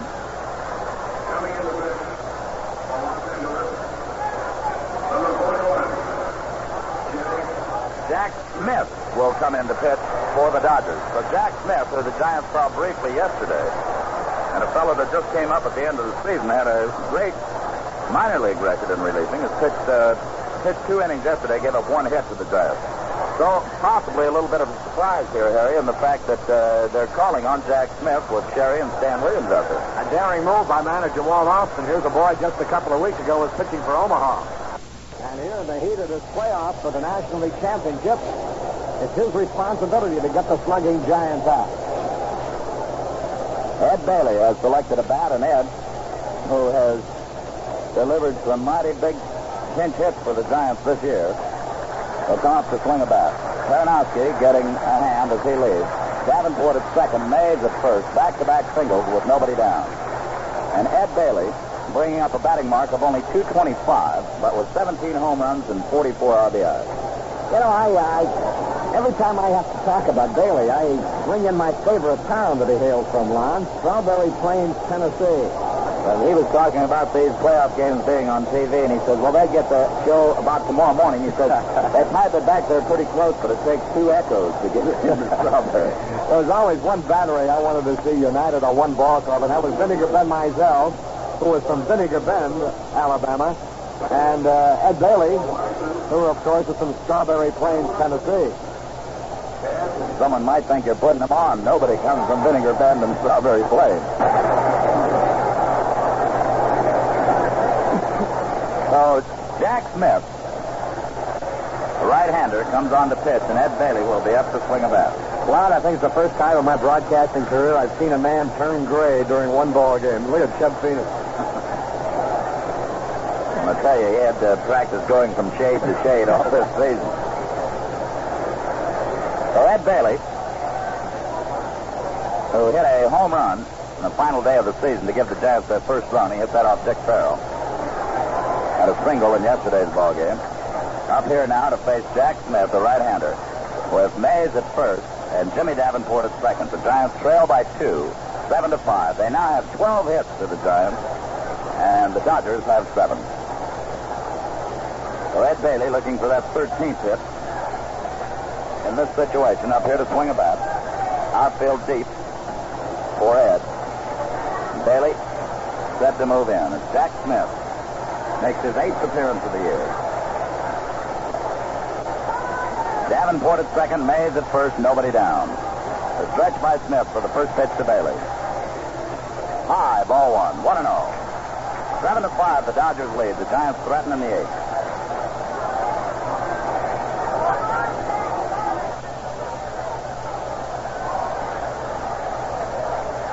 Bailey ready.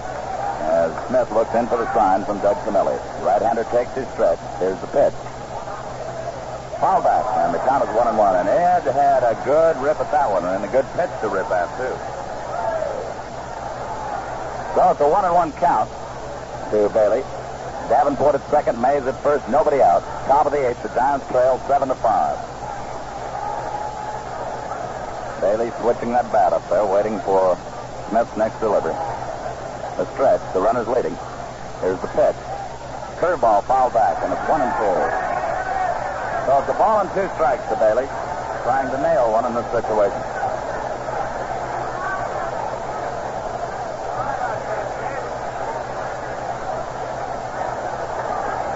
One and 2 count to Ed Bailey.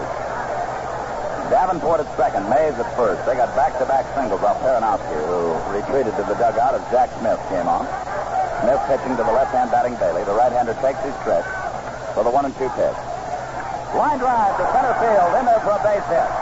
Coming around to score is Davenport. Mays streaking for third. He slides, and he's called out at third. The most unbelievable call you've ever seen. Mays is called out at third base by Jocko Conlon.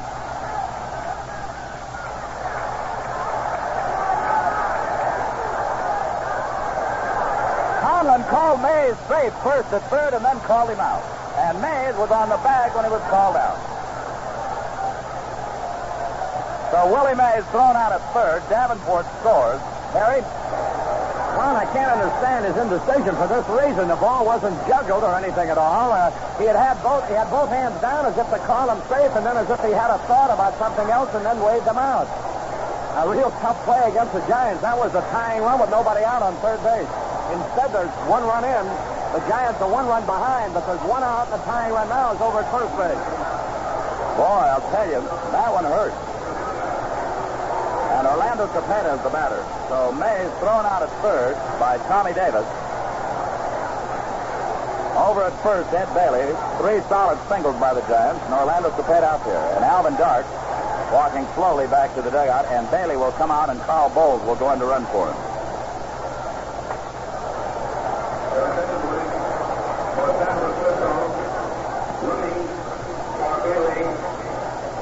So Carl Bowles goes in as a runner, and Orlando Cepeda's up there.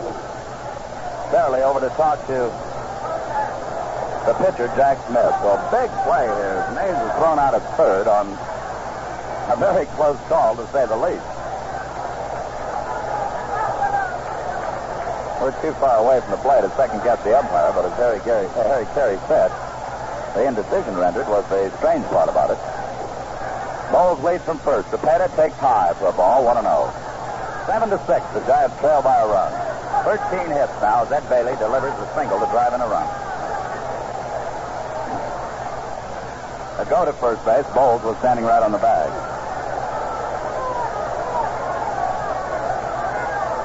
Here's the next pitch. Cepeda fouls it back, and it's 1-1.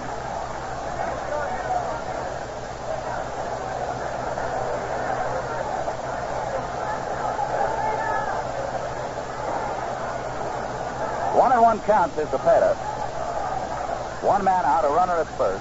Carl Bowles running for Ed Bailey, who pinch hit a single. A looper into short right. Howard chasing in and drops the ball. Howard tried to make a one-handed catch and drop the ball, and that would have been your tying run. As Bowles goes to second, and Cepeda's on at first, and it'll go as an error on the right fielder.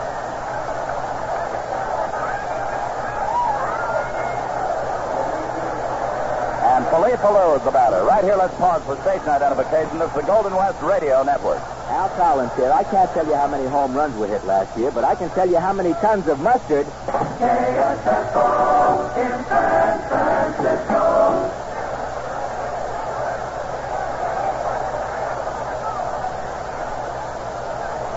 Now Leo DeRocher is coming out to the mound, and there will be a pitching change. Felipe Alou is scheduled to bat, and I believe it. Well, I won't call it. It's either Larry Cherry or Stan Williams.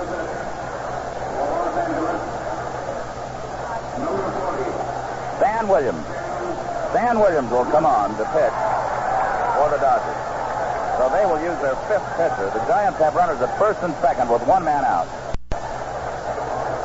3 singles and an error, but Mays called out at third base on a very close play. And right now, Harry Carey, that looms as the big play of this ballgame. It does, but he's still in good position. There's nothing wrong with the Giants right now, but a base hit wouldn't cure. You have runners at first and second with only one out, and Felipe Alou due to be your hitter. It was a tough play to go against at that particular spot. Particularly tough because it looked like he had started to call him safe and change his mind. So Stan Williams, the 5th pitcher, comes on. Peranowski went 1 inning plus.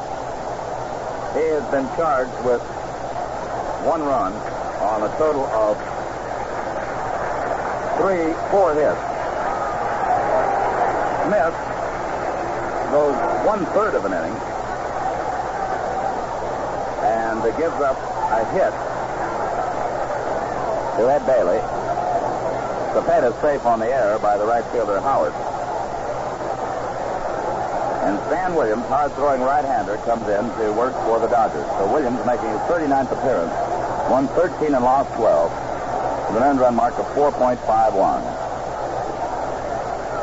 Well, I tell you one thing that ought to help this Williams right about now. It's that time of the afternoon, and the shadows from the stand have engulfed the entire infield. He's pitching in the shadow, as it were, and, of course, he does throw hard. I imagine it might be a little bit difficult to follow that ball along about now around home plate. Although you'd never know that from the way these line drives have been booming in this inning.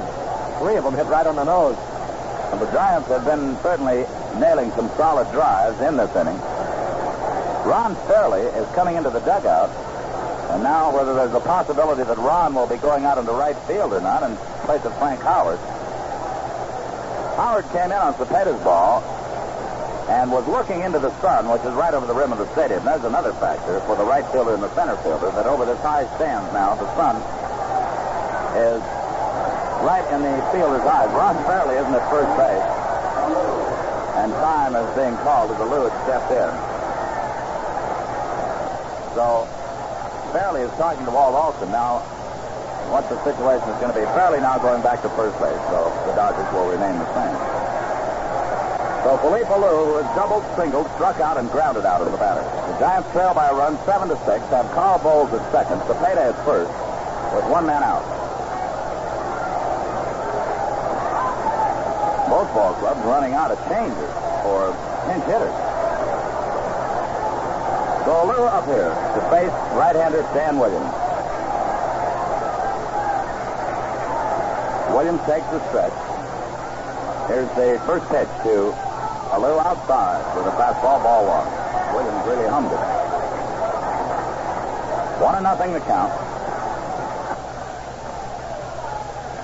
Felipe Alou waiting.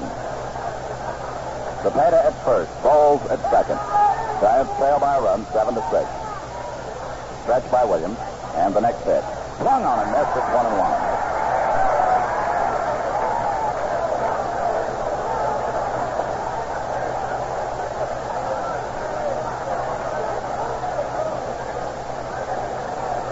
Cepeda at first, Bowles at second, a 1-1 count on Alou. The Giants trail by a run, 7-6. Williams nods yes, takes the stretch. Here's the 1-1 pitch. Inside with a fastball, ball 2. 2-1. John Orsino due to bad neck.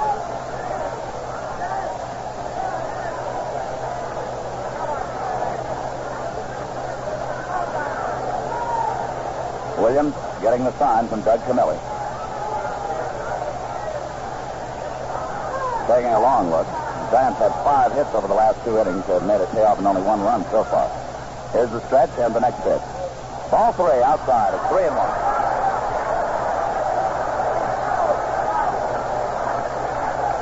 3 balls and a strike.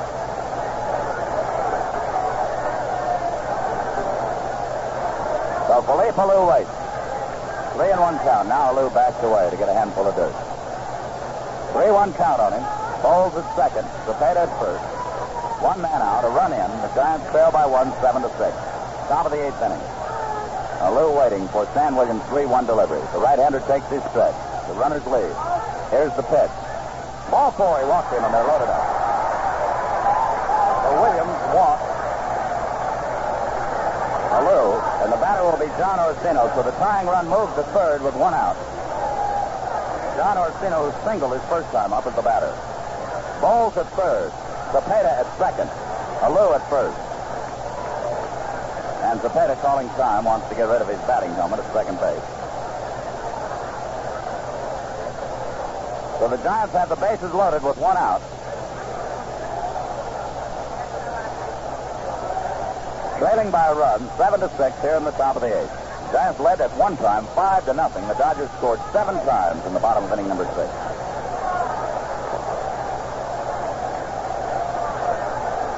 John Orsino waiting. Bowles at third. Cepeda at second. Alou at first.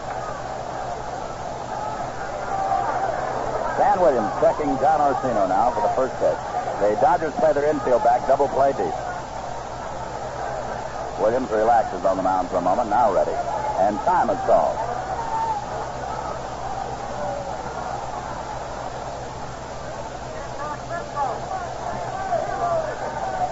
Outfield around to the left for Orsino and deep.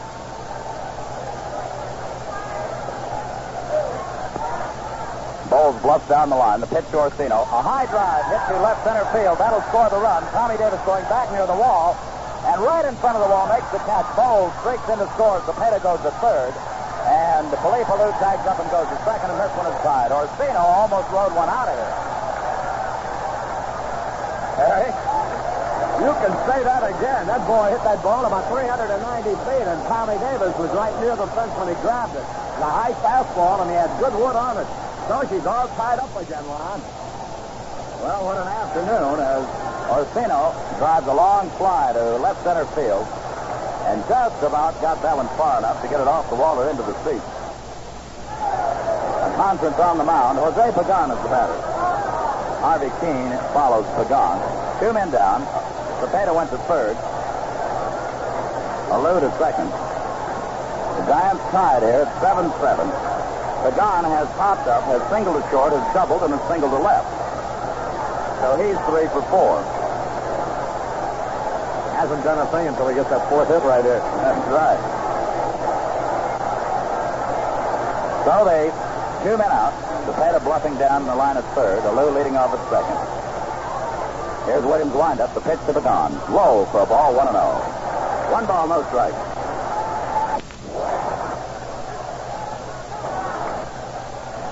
One and nothing to Pagan. 2 down. Cepeda at third. Alou at second. 7-7 ball game. Top of the 8th inning. Williams looks over his shoulder at Alou leading. Cepeda bluffs down the line. Here's the pitch to Pagan. Low, ball 2. 2-0. 2 balls and no strikes, and Jose backs away and checks with Whitey Lockton.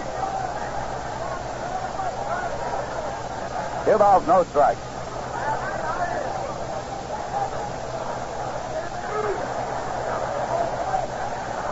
Two and nothing to Pagan. Alou at second, Cepeda at third. 2 men out, 2 runs in. The Giants and Dodgers tied at 7-7, top of the 8th. Orlando bluffing again. Here's the 2-0 pitch. A bounder to third. Gilliam charges. His throw is in time. That's all for the time. So here in the 8th, 2 runs on 3 hits. 1 Dodger error and 2 runners left on. We go to the bottom of the 8th, and it's tied up at 7-7. We go to the bottom of the 9th, all tied up at 7-7, and this is sudden death situation.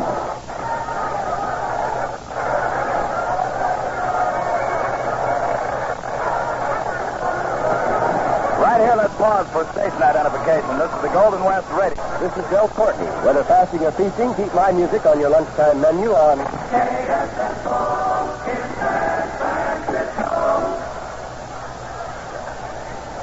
Well, the top of the batting order in the 9th for the Dodgers. Score tied at 7-7. Maury Wills, Jim Gilliam. And then Duke Snyder. And Bob Boland set to work. As it's sudden death now, the bottom of the 9th, tied at 7-7. Here's Boland's windup, and the pitch to Wills. Inside, almost hit him, ball 1.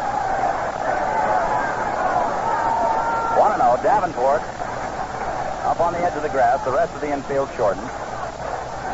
Outfield shallow. Wills batting left-handed against Bob Boland. And Bob winds. Here's the 1-0 pitch. Ball 2 outside. Boy, this is one guy you don't want to walk and get on. 2 balls, no strikes.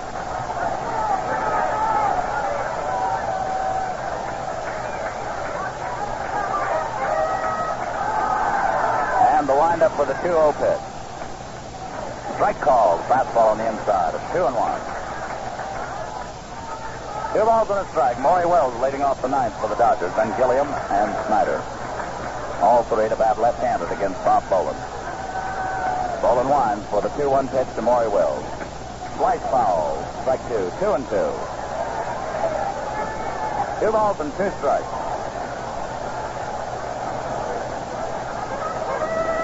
2-2 count to Maury Wells leading off against Bob Boland here in the bottom of the ninth.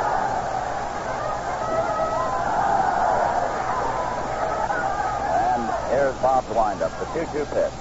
Foul ball into the seats, and it stays at 2-2. The Giants led 1-0 after 2, led 5-0 after 6, or after 5.5 rather. Then the Dodgers scored 7 times in the bottom of the 6th to take a 7-5 lead. The Giants got 2 in the 8th to tie it. All up to Stan Williams and Bob Boland now. They're the pitcher of record. 2-2 count to Wells. High, ball 3.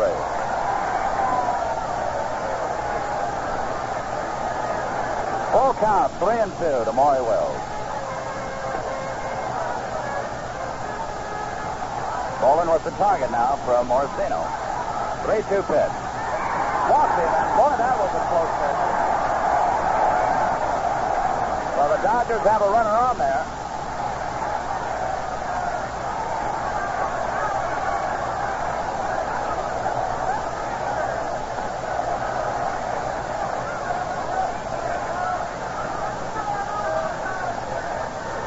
So, Alvin Dark has decided to go to the bullpen,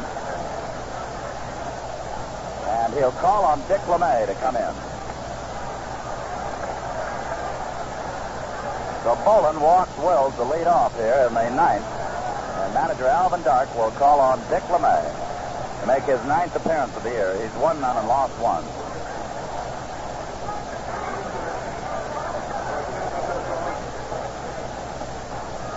So Dick LeMay will be called in.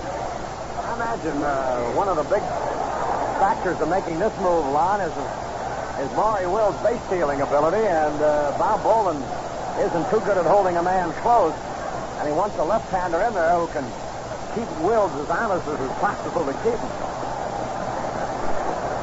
And that'll mean that Jim Gilliam will switch around and bat right-handed. Duke Snyder is slated to follow Gilliam. Here to work in the 9th inning, second game of the playoffs. Giants and Dodgers tied at 7-7. And Maury Wells at first with nobody out. Al Barlick signals to LeMay. He has 2 more warm-up tosses. LeMay with a good forkball, and he has to keep his pitches down low to be effective. Question here whether the Dodgers will be having Gilliam sacrificed or giving Maury Wells a pitcher so to steal off. So Gilliam moves in against Dick LeMay.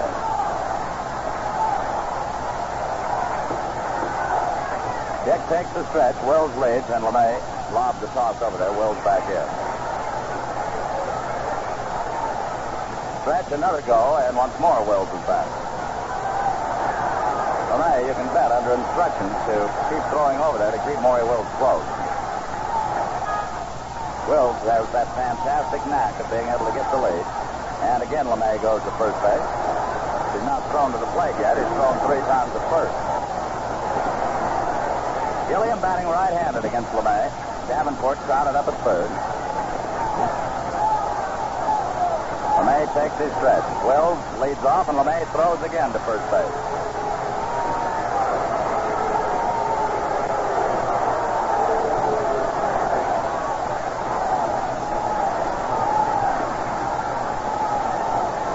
Here's the stretch by LeMay. And the pitch to the plate. Wells was going back to second, and the ball is foul. Well, if that one had stayed fair, Orsino has a chance to get Wills at second base, as LeMay had Wills going back to the bag when he delivered to the plate. I'm convinced more than ever that's the primary purpose for making the move when Alvin Dark did. He needs a pitcher out there that can hold Wills close. Now Orsino's going out to talk to LeMay. A 1-strike count on Gilliam. That was just a short bunt down the first baseline. Orsino tried to grab it before it went foul and throw to second. But it trickles foul, so it's a 1-strike count on Gilliam. Wills still at first base. LeMay looking in now for the sign for the 1-strike pitch to Gilliam. Here's the stretch to go to first, and Wills back in. So LeMay concentrating on keeping Wills close. Takes his stretch. Goes again to first base, and not in time.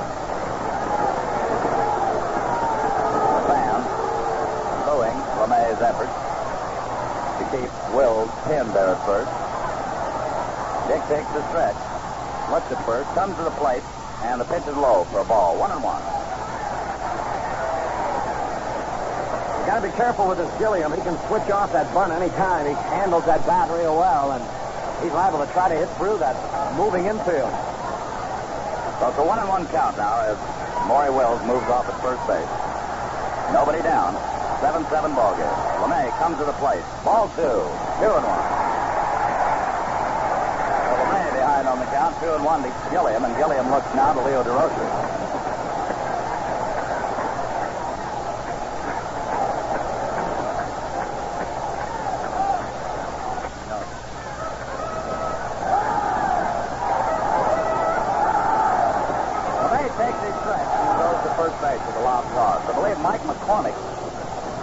Left-hander throwing in the bullpen.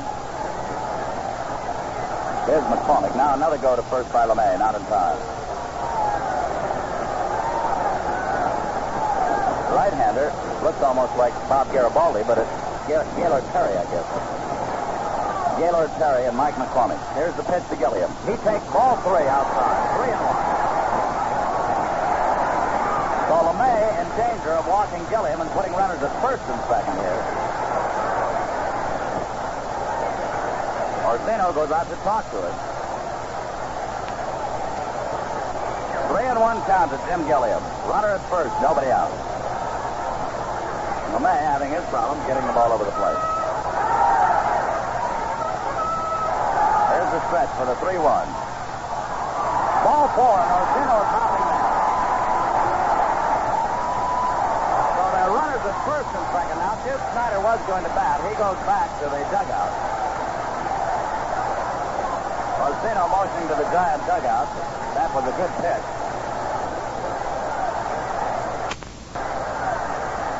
And we'll see who comes on now to bat for Duke Snyder. Well, with runners at first and second, the Dodgers have all sorts of possibilities, of course. They can go for the sacrifice to move the runners along to second and third. For a fly ball or a squeeze bunt or anything could score, or a stolen base, as Maury Wills has stolen home before. Still, the Dodgers have not made a move. Snyder has taken off his batting helmet, so we'll have a batter for him. Waldolph's been delaying to see what manager Alvin Dark is going to do, if anything.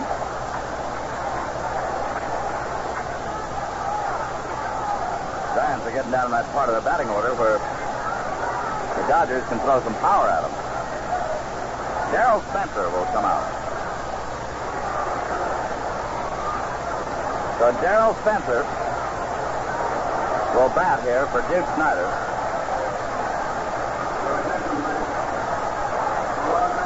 Darrell with a batting mark of .236.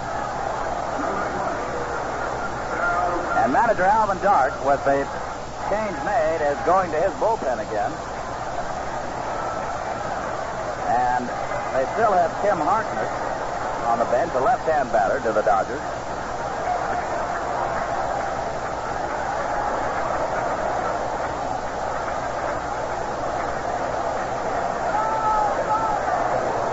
It looks like Gaylord Perry is going to be called in for the Giants.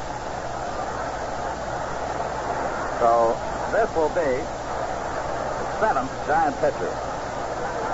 Runners at first and second, nobody out here in the 9th.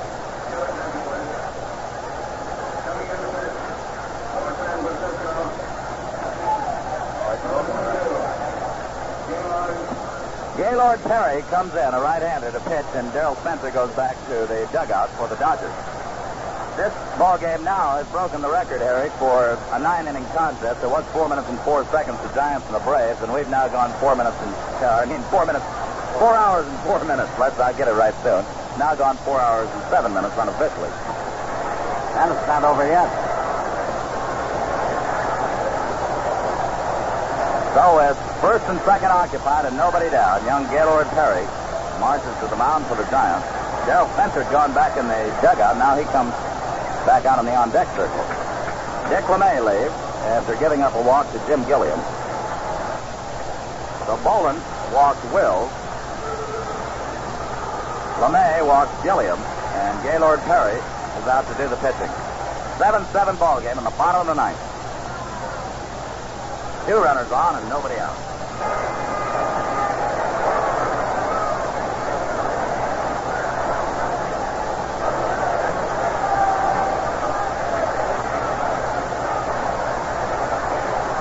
Possibility here that the umpires might ask for the lights to be turned on, as the shadows have just about completely covered the playing field. Orsino comes back behind the plate, tied at 7-7 in the bottom of the ninth. Maury Wills at second, Jim Gilliam at first, and nobody out. And Gaylord Perry comes in to do the firing for the Giants.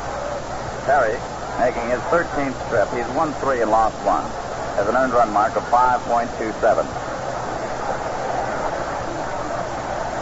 Both these managers, Lon, certainly aren't afraid to risk the outcome of the game on the young shoulders of rookie pitchers.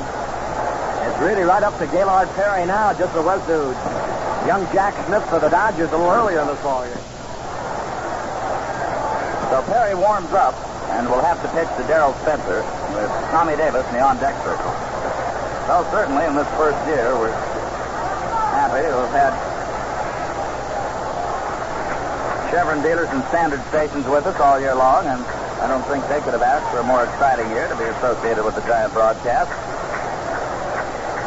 Gone almost as far as you can go. The Giants won the first game. This one tied at 7-7, and Darrell Spencer moves in. The Giants figure that Spencer will be trying to bunt.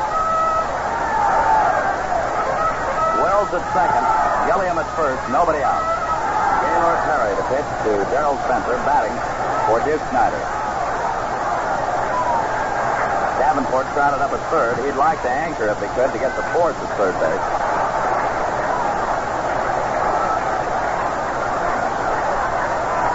Pagan trying to keep Wills close at second. And he's giving up that entire hole. Now Pagan moves over. A bunt back to the mound. Perry starts to go. He had him stand at third base and didn't throw. Gaylord Perry had him stand at third base and didn't throw. He threw to first.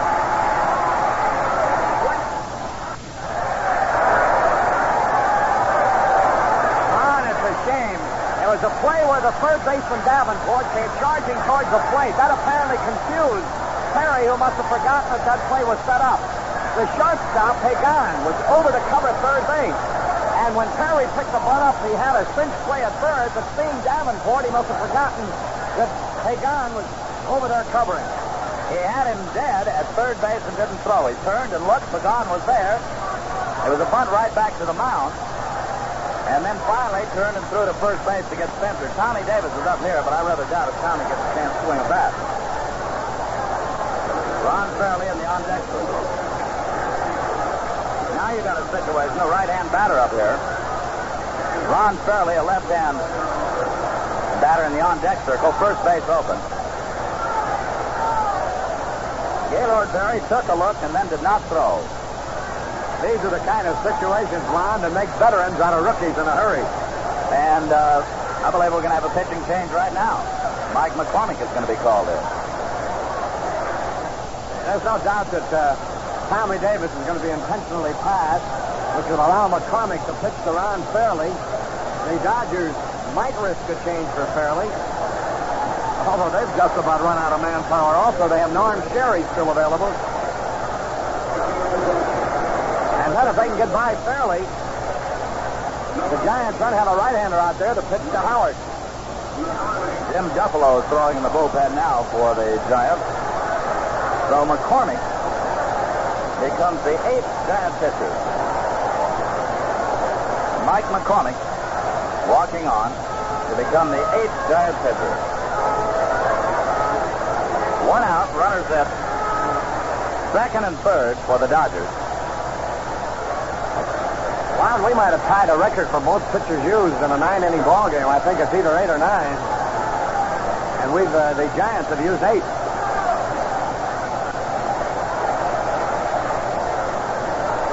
Yeah, that was a particularly unfortunate development because the Giants had set up that play with Davenport charging in for the bunt. The idea being that if the ball were bunted by the mound, Davenport could still field well and throw to third.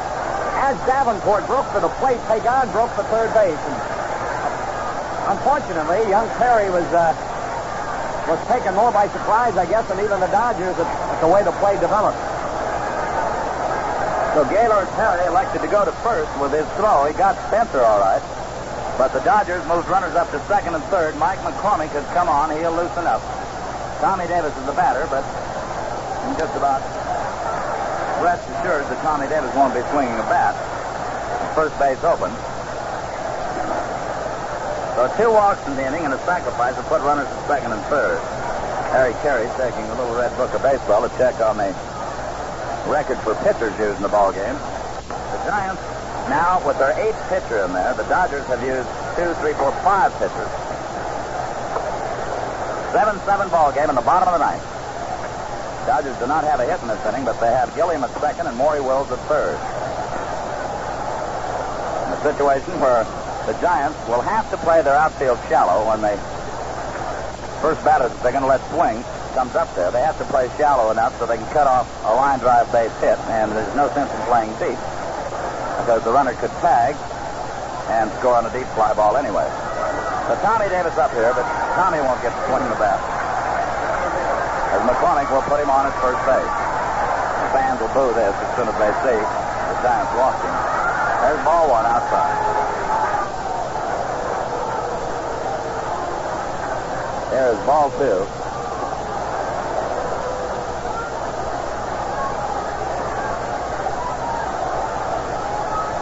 Ball 3. And they'll soon be loaded up. Ball 4. So Davis goes to first base. The base is loaded by walks, and Ron Fairley, who singled his last time up, is the batter. Giants will have to play the outfield shallow, play the infield in, with 1 out, and the winning run at third base. Left-hander Mike McCormick to face left-hander Ron Fairley.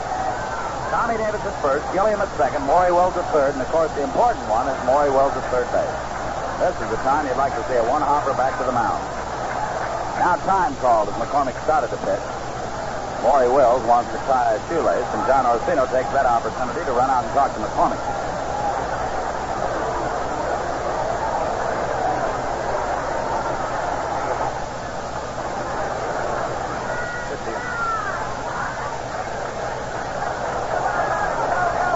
Ron Fairley up here now. The Giant infield in, the outfield shallow. Maury Wills at third, Jim Gilliam at second. McCormick looking in for the sign for the first pitch to Fairley. There's the stretch by McCormick. And the pitch. Strike call, the fastball in there, 0-1.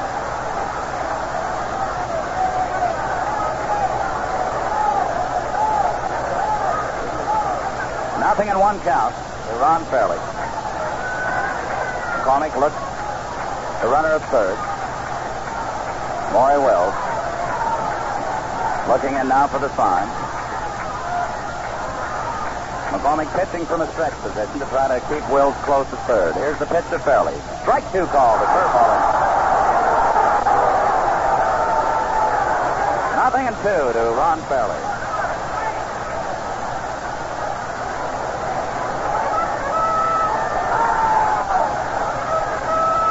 Two to Fairley. 1 out, bases loaded.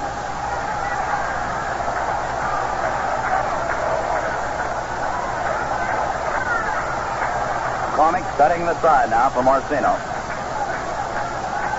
Mike taking his stretch.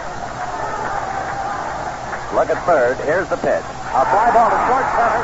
Mays makes the catch. Here comes Wells to the plate. Here comes the throw. And it's not in time.